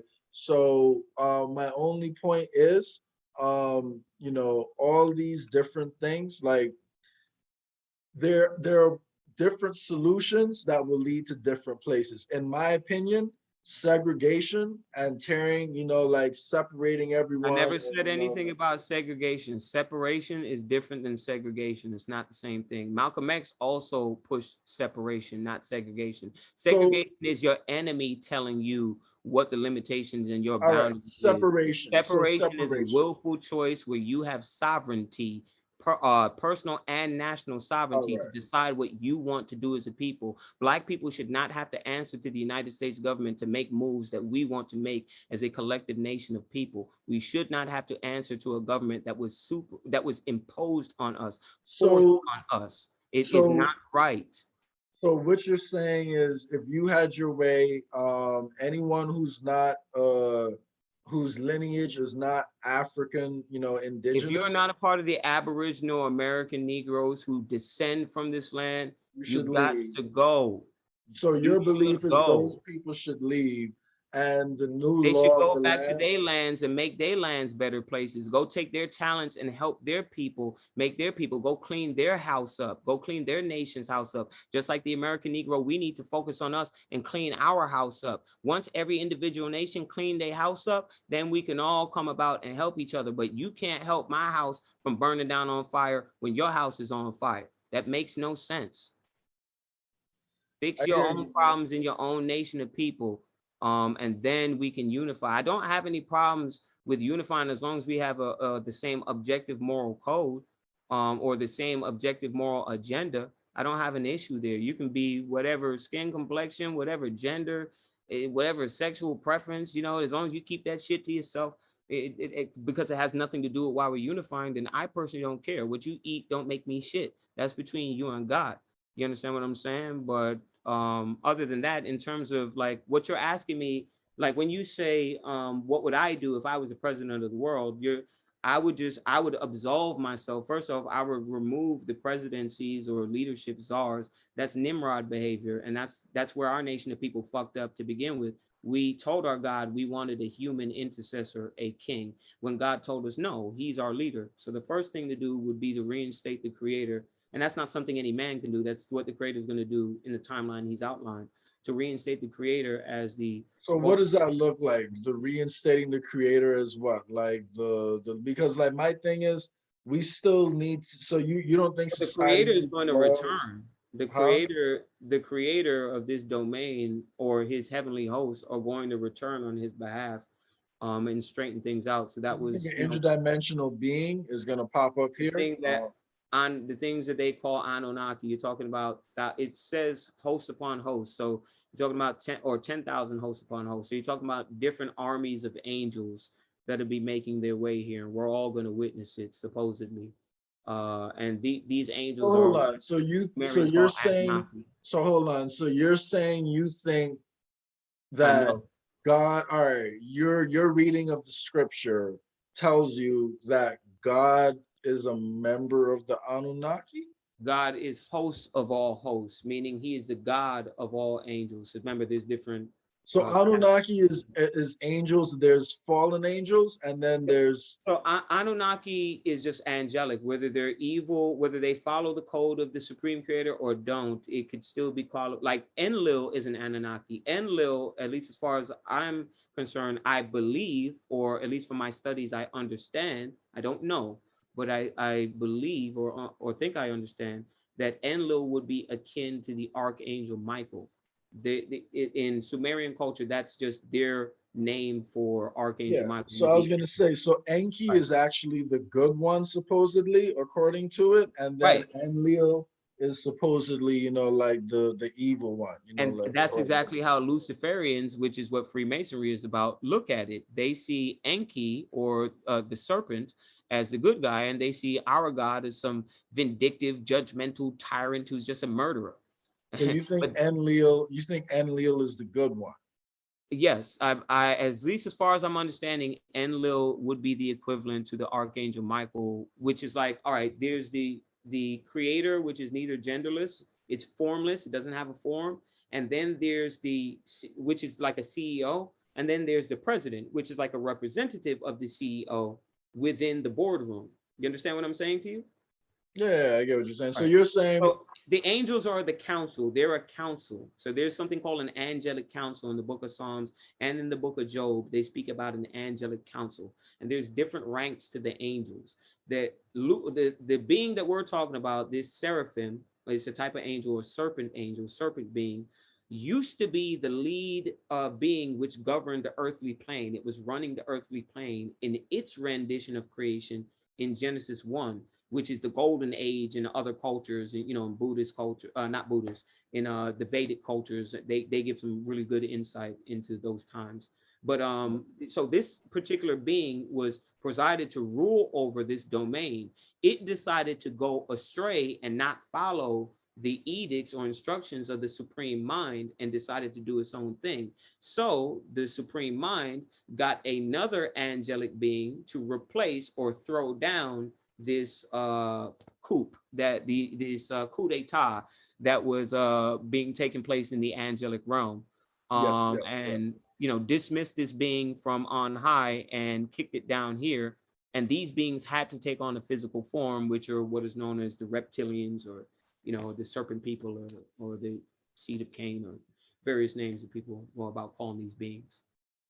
No, I mean that's a very interesting take. That's an interesting take. So, I can see, why, like, like a lot of the stuff you're saying, is showing up, like, in multiple Yeah, places this and all that. this So I can parallels, see, this different perspective. like, yeah, so I can see, you've done your research on it. But again, I still would push back, thinking that the Anunnaki are necessarily the only, like, and I think that's where, I don't know, man, maybe I'm not married to these ideas. Right. I'm someone, who's open to, all ideas. However, I do think the Anunnaki, definitely, like visited here before, but in my opinion, I haven't seen, conclusive evidence that they would necessarily be the only ones. But there's definitely the most evidence, for beings like them. However, I don't know if you've ever heard of the Dogon tribe, but Yeah, I've heard all yeah, that. but yeah, They so they don't call them Anunnaki. But remember, the term Anunnaki is just a Sumerian term. It like you, like for instance, like the same, you have the same being referred to in different cultures. So for instance, Kronos in the Greek culture is the same as Marduk in Babylonian culture, who is the same as Jesus Christ in Christian culture, who is the same as Allah in Muslim culture, who is the same as Lucifer in Luciferianism, who's the same as Baal or well, I was gonna say, Baal. like, They're all aliases referring yeah, to the same being in different cultures. yeah, man. I mean, like, I do understand that there are different, like, there are characters who show up like under Right. different names, or beings who show up under different names in different cultures. So I'm not disagreeing with that. All I'm saying is that, like, the knowledge that particular tribe, the Dogon, has, Right. like, is of the galaxy, like over there in Sirius. So Right. they have a intricate knowledge of that solar system, and they had that knowledge drawn on the Right. walls in their caves long before we saw the same images that they had. So what Right. I wouldn't understand is, and now the people who they say they come from are not I'm sorry, the people who say They're they've the fish people. interacted with the huh? They're the fish people. The Dogon are the Anunnaki. Look at the outfits of the Anunnaki and then look at the outfits of the Dogon. There's a reason why the Pope wears that crown, which looks like a fish head. That's because this is where their culture comes from. It's the same worldwide culture. The Dogon don't have anything special. They just No, have their rendition of the same black sun cult that's everywhere else in on the face of the earth. It's the but same. they have a specific knowledge of a different solar system that is different from the solar system being drawn somewhere like Babylon. So, like, over there in Mesopotamia and all that. So, like, You're talking about the cylinder seal that Zachariah Sitchin claims is the solar system. yeah, that drawing is a different solar system, is a different drawing, completely different Right. layout than what the Dogon tribe has, Because the because the Dogon Sirius claim the system, they Pleiades, have two Pleiades are serious, suns. right? Yeah, they have two suns, like, in their one dead sun and then one live sun. And Right. yeah, so they That's the have black drawing. sun cult, dude. That the black sun is the sun that's in the earth. That's the thing, or Nibiru is what they're calling it. We're talking about the No, no, same no, thing. no, they're not. They are. The They solar are. system, that's portrayed in the Dogon tribe is a different solar system than the one being described, like, over there in Mesopotamia. It's not. It's the same thing. I'm trying to tell you that they may have been lied to and told that that's outer space somewhere, but that's the same entities telling you the same lies throughout history. It's the same entities telling you the same lie. How you don't see that? No, but what I'm saying is they're describing a different layout with completely different number of planets, with completely different number of stars, What like I'm all saying is that. there is no evidence of planets and stars. There's absolutely none. In science, we go by what is observable, what is testable, and what is falsifiable according to the scientific method. And I've yet to see any observational evidence of this long ago, far away outer space galaxies that we can visit by using rocket fuel and by using quantum. That doesn't exist, dude. There is no place to go physically speaking. You can go places spiritually speaking through So they meditation have going actual. inwards, but you're All not right. going anywhere physical. I'm sorry. I'm So sorry, bro. all right. So right now, you're saying that, what do you call it? We've never taken an actual picture of another planet. Yeah, there is no other planets to take pictures of. There's There's definitely, no physical place to land on, just like the moon is non-physical. There's no physical place to land on. Those celestial bodies are made of light. Light is immaterial. yeah, man. What I can say is there are definitely, like real images, of No, there Earth aren't. and other planets, and I'm Show gonna them. find them, man. I'm gonna find them and I'm gonna text them to There you, man. aren't. There I are got none, you, bro. man. I So promise you there's none. I've been teaching this flat earth thing or geocentrism since 2013. There are none. I had Neil deGrasse Tyson block my ass and NASA blocked me because I was tearing their ass up using their own shit against them. You're not, I implore you to go on that journey. But when you come back, you're like, damn, son, you really told me. I'm gonna say, I told you, bro. I'm only trying to help you. I'm only trying to help. You know what I mean? I've been through that already. I've been through that. all right, man. I'm gonna check it out, man. But at the end of the day, all I'm saying is that in my opinion, there is a lot of evidence for it. I have seen pictures of other planets. I know they do have those pictures. I need to look for one of Earth. Now, to the That's not best of my CGI. knowledge, huh? That's not CGI, and it's got to be the complete Earth, the Yeah, whole thing.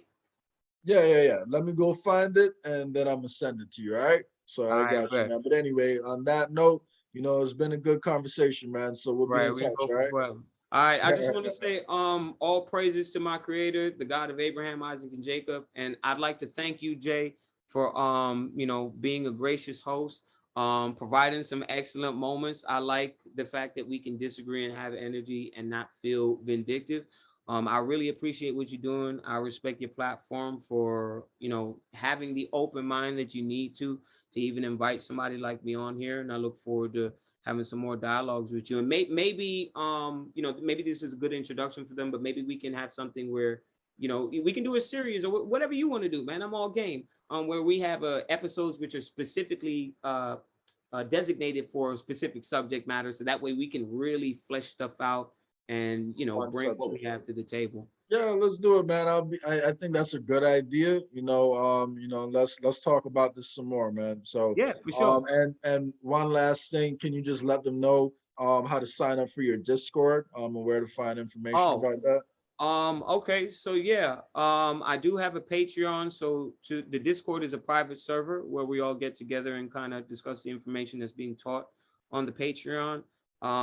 So the Patreon is called Vin Lloyd University. It's VIN LLOYD University.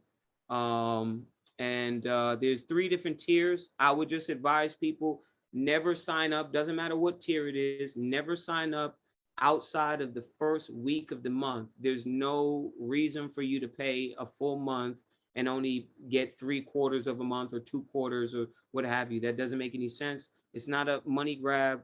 This is just me weeding out the clowns from the people who seriously want to study. We only want the cream of the crop in terms of mental contribution and people who have some objective moral tact. Uh, that way we can all function together despite having differences. As long as we can respect each other, then we can carry the conversation forward and be productive. So that's pretty much all there is. All right, perfect, man. Well, you definitely know your stuff, man. You know the scripture well, and look forward to continuing the conversation. So we'll be in touch. All right. All right, bro, be safe. All right. Take it easy, man. You All too. right, shalom. Shalom.